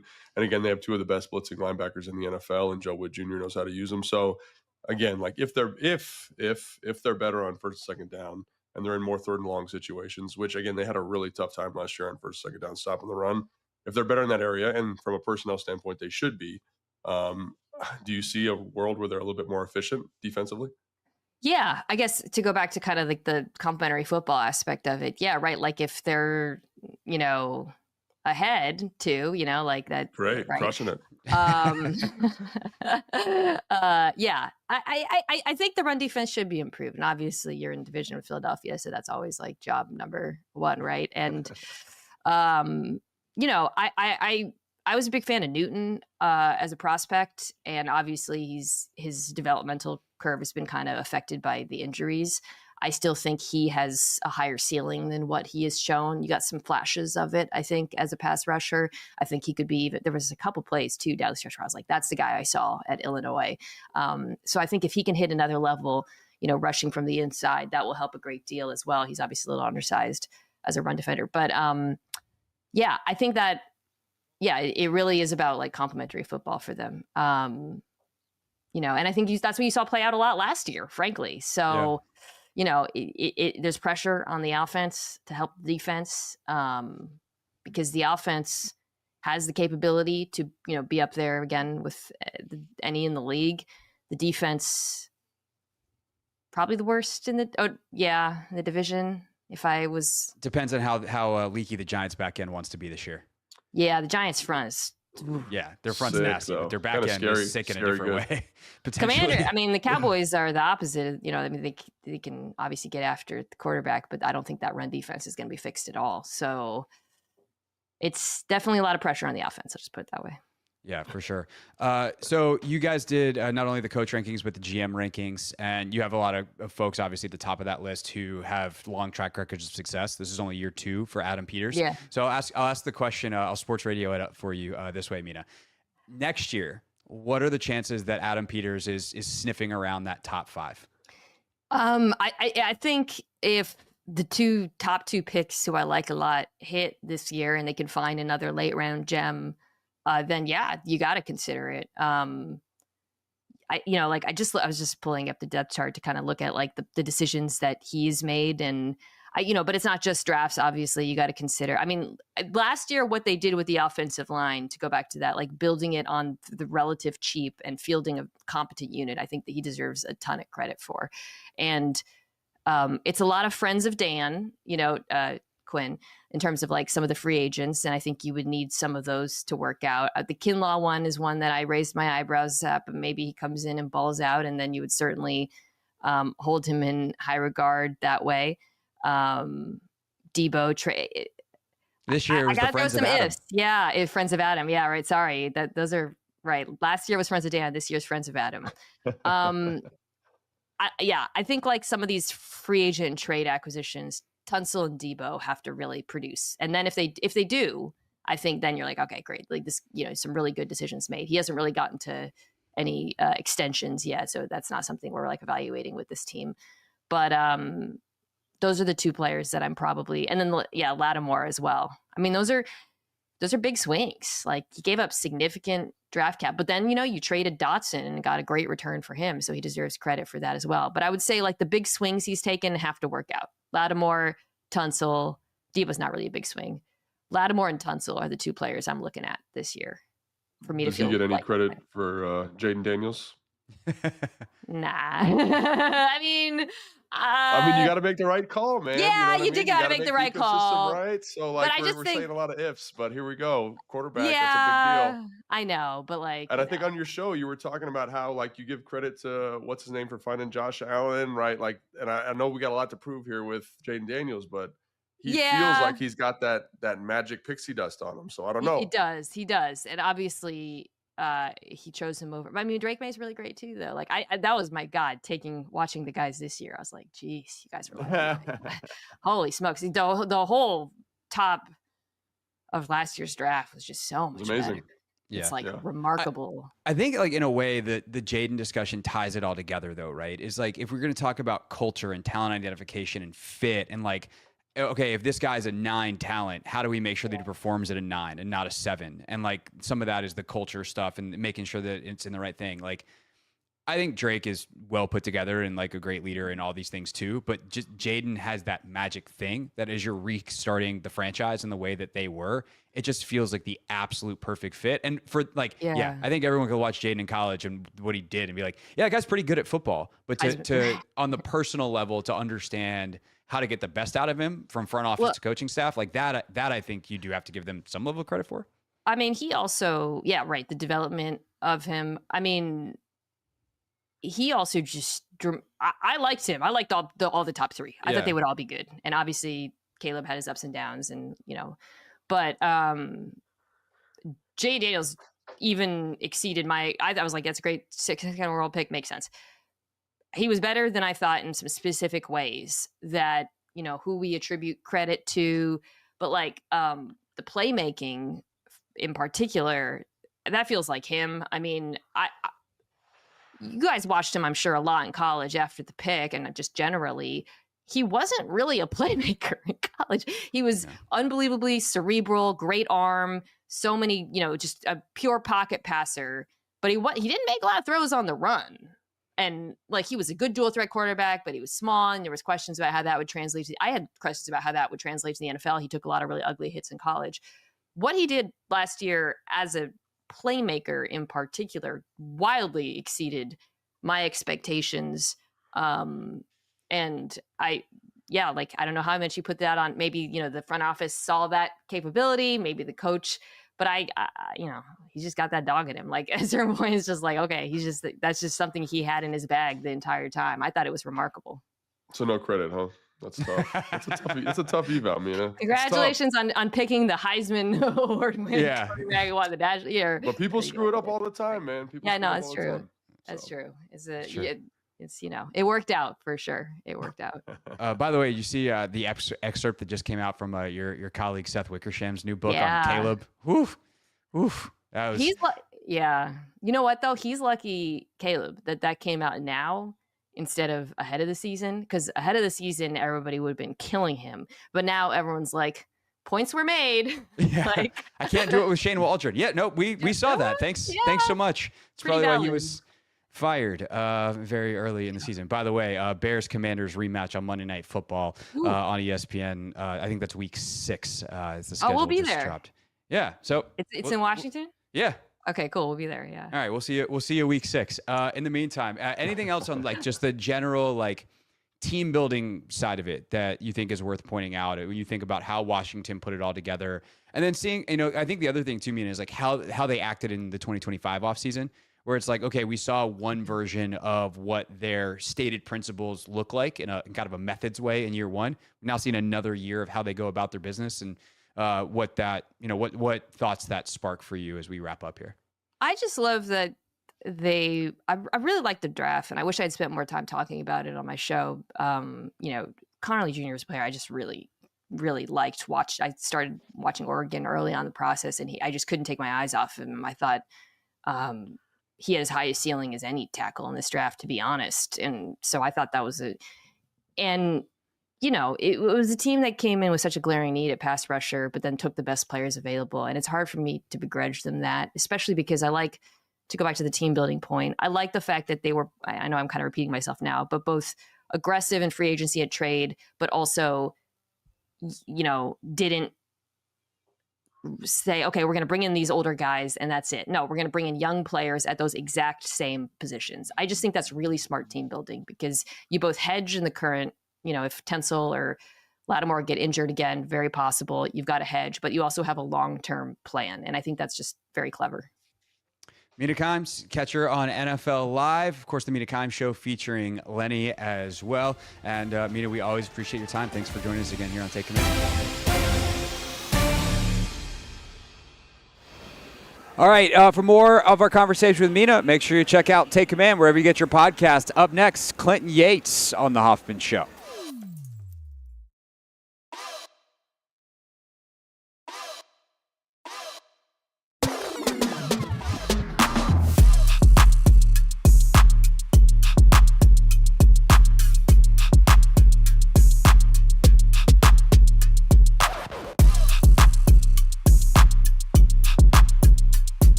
Show. We're on the Team 980, always live as well on the free Odyssey app. And joined now as we are on each and every Friday, at least most of them. Ms. Clinton Yates, ESPN, of course, commentator, radio host, and panelist on Around the Horn for as long as Around the Horn is around, Clinton, which is one more week. You got one more rodeo there on that TV show. What's your feeling going into the final one next week? You know, the schedule came out and there are people on it that I can't reveal. Some people are coming back to the show for some final appearances. And there's this thing we do where the availability has a full email and everybody's on it. And typically you're not supposed to reply all and people make fun of you when you reply all. But this time people have been replying all and telling stories. And, you know, it's fascinating because I also think that I sit in a very specific position. Like when I got to the show was before a larger expansion of the panelists. There's two big sort of eras. There's three basically eras. I was sort of at the end of the second in a lot of ways. And so I honestly think I might be the panelist that either knows or has met the most other panelists any of them. Like when I put my brain to it, I was like, you know what? Because the people start telling stories about how they've never met a lot of the people that they've been on the show with. And I'm like, huh. And I can't think off the top of my head, if you just named 15 panelists that came to mind, the only person I can think of that I haven't met recently or at all is Bob Ryan. Everybody else I know. Really? You know what I'm saying? Yeah. Everybody else I know. And it's like this strange part of it to me because it's more than just the TV show. These are the people that have become my peers and my friends. So it's nostalgic. I mean, the timing is weird for sure, but I was talking to David Dennis on the air about this on radio, and he said, I think what I'm going to miss is the daily routine of whatever day it is that I do a show. And he was like, I go to the gym, we do our call, I do my research, I eat lunch, I eat a Butterfinger, and then I go to the studio. He had this very specific thing, and I said, you know, I think you're right. When that part of it goes away, the routine of what it's like to get into sort of game mode, that's what I'm really going to miss it the most. Clinton Yates with us here on the Hoffman Show, of course, ESPN Radio, Clinton and Friends in the mornings, and Around the Horn has been a panelist. How many years now has this been for you? And did you start when you were at ESPN, or did you ever do it when you were at the Post? No, I didn't do it when I was at the Post, and it's been 8 years.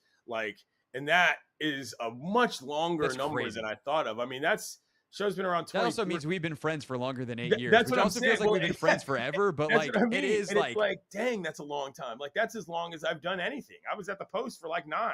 You know what I'm saying? Wow. And so it's just, I don't know, looking back on it, it's a big point of pride for me. People have heard me tell the story that I knew those guys when I was in college because I just bum rushed the studio at Tony Kornheiser's radio show. And he was like, well, come on down to the TV station since you want to hang around. And next thing you know, I end up on the program. So my relationship to that show is very unique and very special. And it's something I'm always going to take a lot of pride in. And now I can't figure out what I'm going to wear for this last show. And it's kind of making me nervous. Oh, that's definitely, that's stressful. Right. You just don't know what to wear. Yeah. Right. No, so I might go tuxedo. I might go tuxedo t-shirt. Who knows? So honestly, for you on that show, a tuxedo t-shirt might be the move, but we'll see. You know, feels exactly right. It feels like that show, like there is a familial element. You just talked about how many of these people have become your friends, and like I think reality, you know, he's shared all the text messages and the way he does. He has a very particular way of doing things over the years. Yeah. But like, is that the thing that kind of stands out when you think of like the identifying characteristic of Around the Horn? And like, yes, it's a fun. There's a clock. Like it's a fun, you know, themed show. There's a clock. You know, I think Tony and the producers do a good job of letting people speak on things that are important to them. So like, there's always an outlet. But to me, like the banter is the point of the show. Is that what ultimately you remember about it? I also think that one of the best and smartest things they ever did was when they started publishing what we talked about during the breaks. And like, that's where you really get to know people. And that's where things really are a little different than just the business of doing the show, because you don't actually talk that much. I mean, sure, there's a lot of things to say, but with 4 panelists and a host and 10 topics, you've got a lot to get through. So the downtime is what I think, when I really think back on it, is what I'm going to remember most, is like what we're doing while we're just sitting there waiting to tape and talking to each other about generalized life stuff and so on and so forth. So yeah, those are memories that other people don't have, but we did a good job of documenting them a little bit. But Yeah. we will always remember. We remember because we were there. We remember. Right. Because we were there. All right. Final week of Around the Horn next week on ESPN. What day is your day? Thursday is my day. So Okay, so Thursday, myself catch Yates and on Courtney that. Cronin and Pablo Torre and some other Ah. people we are not going to speculate on, but I know who. So Oh, okay. Well, Yeah. Thursday, Courtney, Pablo, Clinton, and a friend. mystery Clinton and guest. Friends, Yes, mornings exactly. on ESPN Radio. See what we Well did there? played. See what we did there? And Clinton, the other thing that we're going to talk about with you today is literally the most classic sports radio topic that has ever Yeah. existed.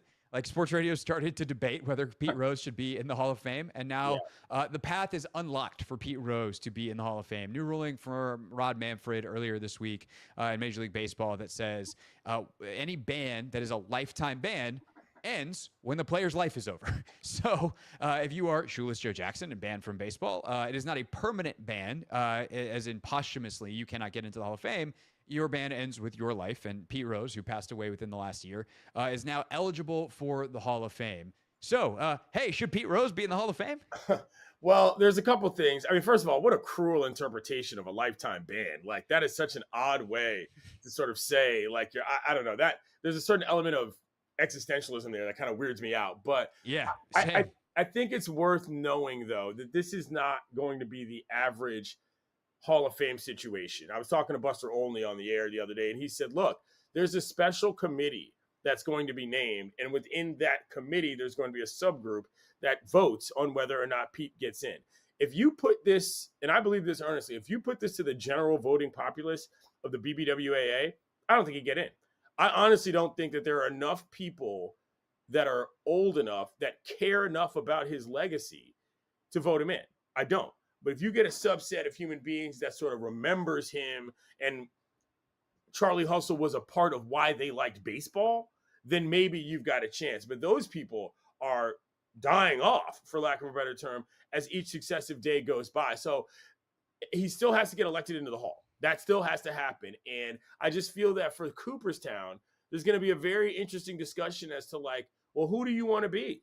If you're letting in the Pete Roses of the world and all of these other guys that are from the steroid era, and I can delineate the two, but I understand why people cannot. And they just say, well, whatever, you know, they're two different things in terms of infractions. All of these guys should be in, no matter what they did.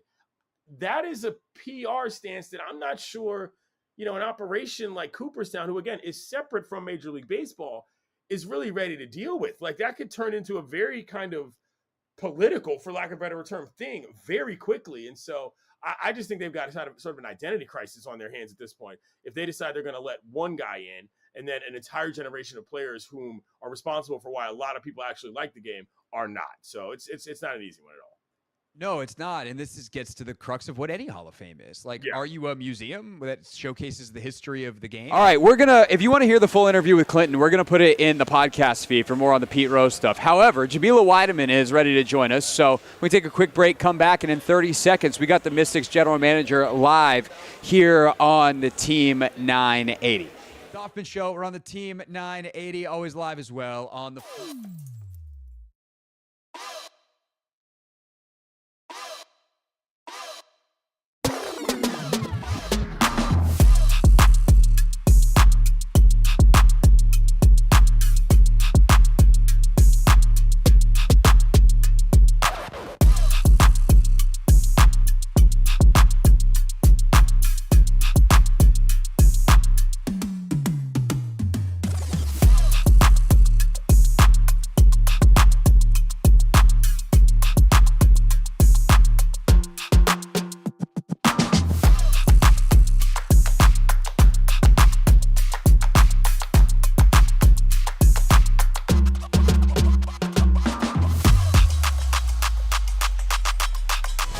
All right, it's the Hoffman Show. We're on the Team 980. We are live at CareFirst Arena. That is the new home this season for ESA, the artist formerly known as, and the new general manager of the Washington Mystics. Jamila Wideman is with us. Jamila, good to see you.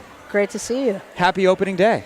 Thank you so much. So what's the feeling for you? Like, you've been waiting on this. Everything you and your team and the coaching staff have been working on since you got hired has been building to today, and then obviously what unfolds after it. But when you woke up this morning, how'd it feel? Oh man, I'm so excited for our players, for our coaching staff to get out there and I think just show what we've been up to. There's been a tremendous amount of hard work on the court. There's been a lot of incredible chemistry building, both on the court and off the court, and there is just nothing that replaces game day jitters. For me, if I don't have them, I'm worried. Yeah, no, I feel that. Although I don't know what you can do with them. I was having this conversation with actually Hal Hirschfeld from the Washington Spirit earlier today. She's missed the last 6 weeks hurt, and she's had to watch games from a suite, and she's like, it's terrible. It's the worst. And I told her literally, when I talk to coaches who are former players, and in your case, a general manager's former player, at least when you played, you could do something. Like, have you been in that kind of competitive thing? 'Cause you worked in the league office, you've done other non-basketball things. Have you been in this situation where you care this much about a result and there's not anything you can do about it? Listen, I'm with her. Sitting and watching does not touch. At least thinking that you have the ability to do something with them. So maybe the lesson is even if you can get out there and compete and run around, that's not always successful either. So, but at least you have the shot. So for me, it's all the process of looking out and realizing that the way that you're a part of it now is in many ways as a witness. You have to let go. You are behind the scenes. You are finding ways to support. But at the end of the day, you are handing over all the right things to the players who should be at the center of it all. And the truth is, they also come up and create in ways that you didn't anticipate, that our coaches didn't teach, that weren't part of the plan. And that's sometimes where the magic happens. And so in that let go is also just, I think, vesting of freedom that opens up possibilities for everything. That sounds interesting. Is there a story there that you can tell us? Well, I think any sport, any great game is this incredible alchemy of things that you think you can control and know, and that kind of magic that happens in the building when everybody knows they're watching something that could neither be anticipated or ever recreated. And those are the moments that our fans talk about. Those are the moments that players talk about, phrases just being in the zone, being in the flow. Folks that walk out of the arena and say, I could try to describe it, but I can't. You had to be there. Those are really the moments that we play for and that we cheer for. And I think those become possible because you let go. Yeah, Jamila Wideman, the Mystics general manager, with us here on the Hoffman Show, the author of one of the greatest you had to be there moments in DC sports in the last ever, will be in the building tonight. Jaden Daniels is going to be here. Lamar Jackson is also going to be here. I've been told Wale is going to be here. What's that mean to you as the GM of this team, that know that you've built or are a part of something that is that exciting, that it has entered the sports mainstream, that the biggest stars in town, the biggest stars in the region want to be here? It's exactly what we hope for. I mean, DC is a sports town. That there's excitement around it that is drawing folks out is incredible. That we have fans in those guys is amazing. It's really, I think, it examples what's happening across the W all over, which is honestly taking 25, 26, 27 years of a foundation, and we're all on a rocket ship at this point. And, of course, there is that foundation, but there's the fun and the joy of getting to share the game differently than it's ever been shared. And I'm really proud of that, and I'm really excited for our players who are in many ways the ones responsible for that to get to benefit from it now. I don't know what the first step is in building a rocket, so I don't know what the exact analogy is supposed to be, but whatever that is, you were one of the original players in this league. Do you take time to reflect on that, or in a weird way is the league so unrecognizable in a good way now that it doesn't even feel like it's a continuation of that story? It's both. I look out at our practices sometimes, and when I see the level of play, the level of athleticism at every single position, the skill sets that are in, players who are 6'2", 6'3", 6'4", we didn't have that except for a few players here and there. And so what used to be exceptional has now become the norm. And that means that we've lifted the floor of our game up to the ceiling, which means there's a new ceiling now. And so even as it's all connected, it's kind of fantastic to look up and not recognize it. I think that's how it should be. Speaking of some 6'4" players who can do some things, Aaliyah Edwards and Shakira Austin both not going to play tonight, injured. I saw them both working out, so it would seem like there's hopefully good updates. What can you tell us about where they're at and how quickly we can see them back on the floor? Yeah, we're really excited about both of them. I mean, looking at the off seasons that they've had, both of them at Unrivaled, obviously. By the way, I gotta get Aaliyah to do us a solid here. Look at that. We've talked about it, but we're gonna have her sign this, and then this is gonna hang behind us in the studio. That's fantastic. We got props. Take that, other radio shows. Listen, I hope she gives you the time of day. If I know Aaliyah, she will. She's already agreed to, so we're good. We just have to find the actual time. She's a busy lady. You got her working. Listen, I do, but both of them putting in great work, being the great teammates that they are, incredibly present during camp. I think both of them, for our younger players, have been great examples, and it's going to be amazing to have them back out there in the live action. Sonia Citron makes her debut tonight, 3rd overall pick. When someone's the 3rd overall pick, they're pretty darn good at basketball, but stylistically, Sonia is not the person that you'd archetype as a 3rd overall pick, because she was seen as kind of a role player at Notre Dame, but her role is be good at everything. What have you seen from her so far, and what do you think she's capable of here in this rookie season? Yeah, I mean, I'm of course biased. Of course, you did pick her. She was your first ever draft pick. She was, and she also shares the draft pick that I was drafted as the number 3. Thank goodness. She's much, much better than I was. much better selection. Revisit your answer on the evolution of the game. I think of her as a steal at the 3rd pick, and I think you're right. To call her a role player is a compliment in the biggest way. She can play with any lineup out there. Doesn't matter who you put her out there with. She makes them better. As I've watched her, I realize that she generally makes each mistake exactly one time. Because she learns that quickly and is so attentive, and her basketball IQ is just so high. And she's a competitor. You add that to an athletic frame, a size that can compete and defend at a couple different positions. And then also remember that she is just in her first year. Yeah. And so as good as she is, as talented as she is, we want to make sure that we give her plenty of room to get out there and grow. The thing that struck me about her when I chatted with her on Media Day was her self-awareness. She is so clear, and I talked to Niele about her, the specialness of her as a person just stood out in a way that I was like, whoa, that's different. So I'm excited to watch her grow. All right, last question for Jamila Wideman, General Manager of the Washington Mystics, with us here on the Hoffman Show. I asked this, if I have a GM, a coach, whoever, at the beginning of a season, how do you define success this season? I'm sure you've thought about it a lot. I don't know if you verbalized it, but I'm going to ask you to here on the radio. No, it's a great question, and you got to have an answer to that, because everybody has to be moving in service of that answer. And I think for us, it is certainly to, I think, play in a dynamic and exciting way that really taps into the talent that we've got. And we want to do that for our fans. We want to do that for this city. And I think that comes from working incredibly hard and prioritizing our creativity. So I think that's one metric of success for us, is that when we're out there, we're a team that you want to come watch. I think the second metric for us is to get better every single day. I believe we have the fewest minutes ever played on a WNBA court for any WNBA roster that's out there. And if you call that young, or you call that having less experience, I call that incredible opportunity. All we're going to do is grow. And that's, I think, really, really exciting for us.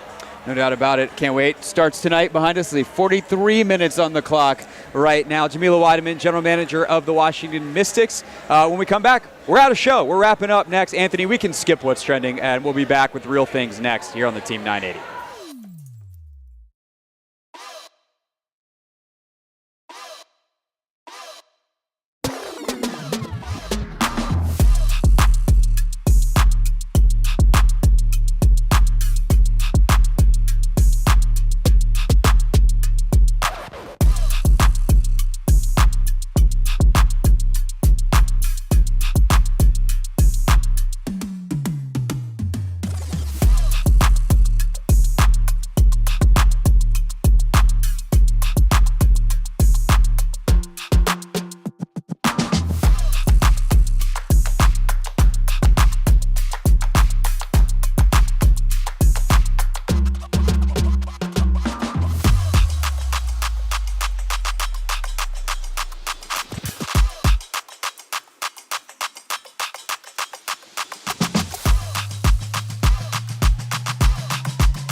It's the Hoffman Show wrapping up here. We're at CareFirst Arena where the Mystics are going to take on the Dream tonight. Opening Friday in the WNBA. Jamila Wideman, the Mystics general manager, just with us here on the team at 980.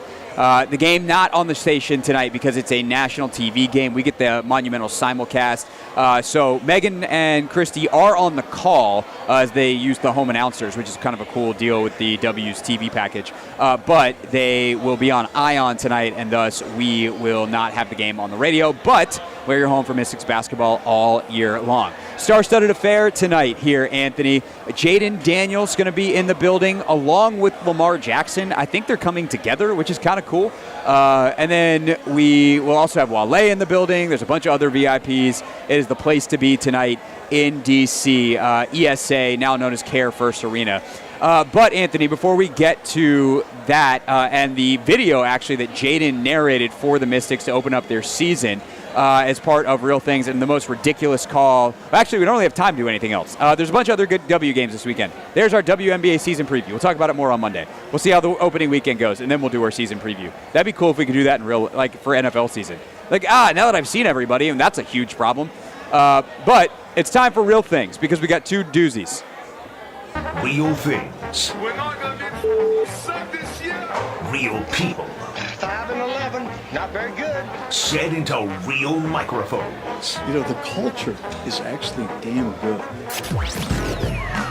All right, let's start off, actually, before we get back to the Jaden thing.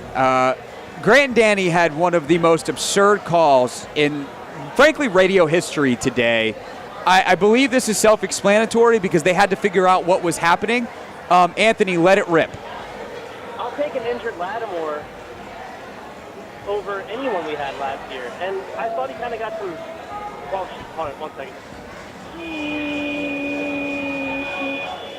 What is Sorry, that? I have a blown gun on my car. I'm a really responsible person.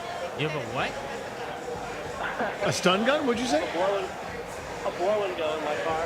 I don't know what that means. Is that a DUI thing? Yes, it is. Oh, yeah. Oh, dear. So you have to blow into it, or what happened? Yeah, you have to blow into it. It goes off at random sometimes. Unfortunately, when I'm on the radio, it goes off. So if you don't, what happens? Do they come pull you over and assume that you're drunk or something? No, they add a month to your time. You're kidding. Dude. No wait, way. okay, wait. So, Yeah, So wait, that- what just happened? You just picked up the little device you and just blew matched into the it? sound. You weren't like blowing into anything. No, he definitely was blowing into something. He just went like Yeah, that. it goes off at random. So yeah, in an embarrassing fashion, it goes off when I'm on the radio with you guys. I mean, that is tough. I got to be honest. Like, it's not the best time. Wow. But I'm on your side Yeah, here. yeah, I mean, well- not the previous acts, but right now I'm on your side. Yeah, we're doing the right things. But anyway, yeah, back to Lattimore. I gotta be honest, this is way more interesting. Yeah. So how does this work? So, before you start the car, do you have to do anything or no? Yeah, you got to blow into it before you start the car. Okay. And they have a camera. They have a camera on you in case you were to have somebody else blow into it for you. No way. Who's monitoring the camera? There's like someone on the other end. Yeah, like a company, whatever company you choose to go with that has that installed. But every time you open your car, is someone monitoring it then? Not every time you open your car. It's when you put your key in the ignition and go to start her But up. what I if could go nobody, into my like, what car if it's like trying to get a play reviewed and they're not ready at New York's, like, MLB headquarters? Like, you need to go to work. What if no one's ready to watch you? It's not a lie. It's a recording. It records it in case. It also benefits you that there's a camera in case somebody steals my car. Oh, I can yeah. show them, Silly. hey, And then this wasn't me. I didn't do this. And then it beeps like once a day or more often? At random. So, like, I'm commuting from Baltimore to home. It'll 20 more seconds. beep again in 5 minutes, or it might be good. I don't know. It might be goes at days. random. I get sized. So then you blow into it, and then they know, okay, everything's fine. He's good. And what happens? So if you blow into it and it's bad, then does your car turn off, or does it alert someone, or what? I have not had that happen, and I hope Yeah, not there you Keep it find up. out. There you go. There we Good go. answer. Chris. Good answer. Chris in Kent Island, ladies and Good gentlemen. for you, buddy. Be safe. Well, we appreciate you, man. I just wanted to say one thing about Lattimore, actually, though. I don't know. Yeah, go on, please. Go for it. Dude really wanted to make his Lattimore point. He did. Wow. He said 2.5 minutes, and he really wanted to get off the Lattimore point, though. I mean, I would want to get off that topic if I was him. As Grant said, like, we don't endorse the previous act. I mean, the way to not have to deal with that is don't do what he did. Kids. Yes. Be responsible. Holy cow. We've had crazy. some wild calls. Oh, my God. That's up there. That's up there. All right. No easy pivot on that one. The Mystics, we're at the arena. They're playing a basketball game tonight. And all teams do season opening videos. And the Mystics got Jaden Daniels to narrate theirs. Everybody thinks they know DC. They see the monuments, the marble, the power suits. But we know the real DC. This city is made for people. From Southeast to Shaw, U Street to Anacostia, we're backyard in the summer air, we're Berry Farm blacktops under the floodlights. We don't just live in DC, we make moves here. And that energy is in the air. It's the art, the music, the rhythm of the go-go beats. It's in the way we show up for our teams. And right now, all that energy is shifting. There's a momentum building. This Mystics team, they're built from that same grit, that same fire. Playing ball is in our DNA, and this season is more than a game. It's a movement. This team plays for you, for every hooper with big dreams, for every fan. Everybody thinks they know DC, but it's deeper than that. It's passion, it's power, it's pride. So when the lights come on this season, you're not just watching, you're a part of it. Part of the energy, part of the family, part of the culture, part of the momentum. Let's go Mystics. That's dope, bro. That is incredibly well written by whoever wrote it. Well delivered by Jaden. I got goosebumps. I'm ready to go. I'm saying, hey, look, I'm over here like vibing to the instrumental was also really good. It was. And by the way, we do. If you ever want to remix it and have you dancing, I can just send you your half of the screen during that, because it wasn't like I was playing the video. So it's just us watching a video on YouTube, which is a good time. Yeah, man. And you want to know what I'm wondering? Because JD5 in the building here tonight, are they going to play that and then put him up on the big screen? Yep. And then have him rile everybody up, get ready to go. Yep. And then if they do that, at what point? Do they do that early? Do they do that pregame? Do they do that like 2 minutes to go? Are they hoping that it's a close game? You save it and you take the risk for 2 minutes to go in the fourth quarter? I got questions. I say first or second. Yeah, you got to get the crowd involved early. I feel like you could do it like going into the second quarter. Okay. Or like timeout late first. Yeah, I agree. Got to get it going early. We're getting going here at ESA. Again, Ion, if you want to watch it, we'll talk about it all on Monday. Thanks to Anthony for running the show. Thanks to everybody with the Mystics organization for hosting us. We'll be back plenty this season. Signing off from ESA, it's the Hoffman Show. Have a great weekend. The Team 980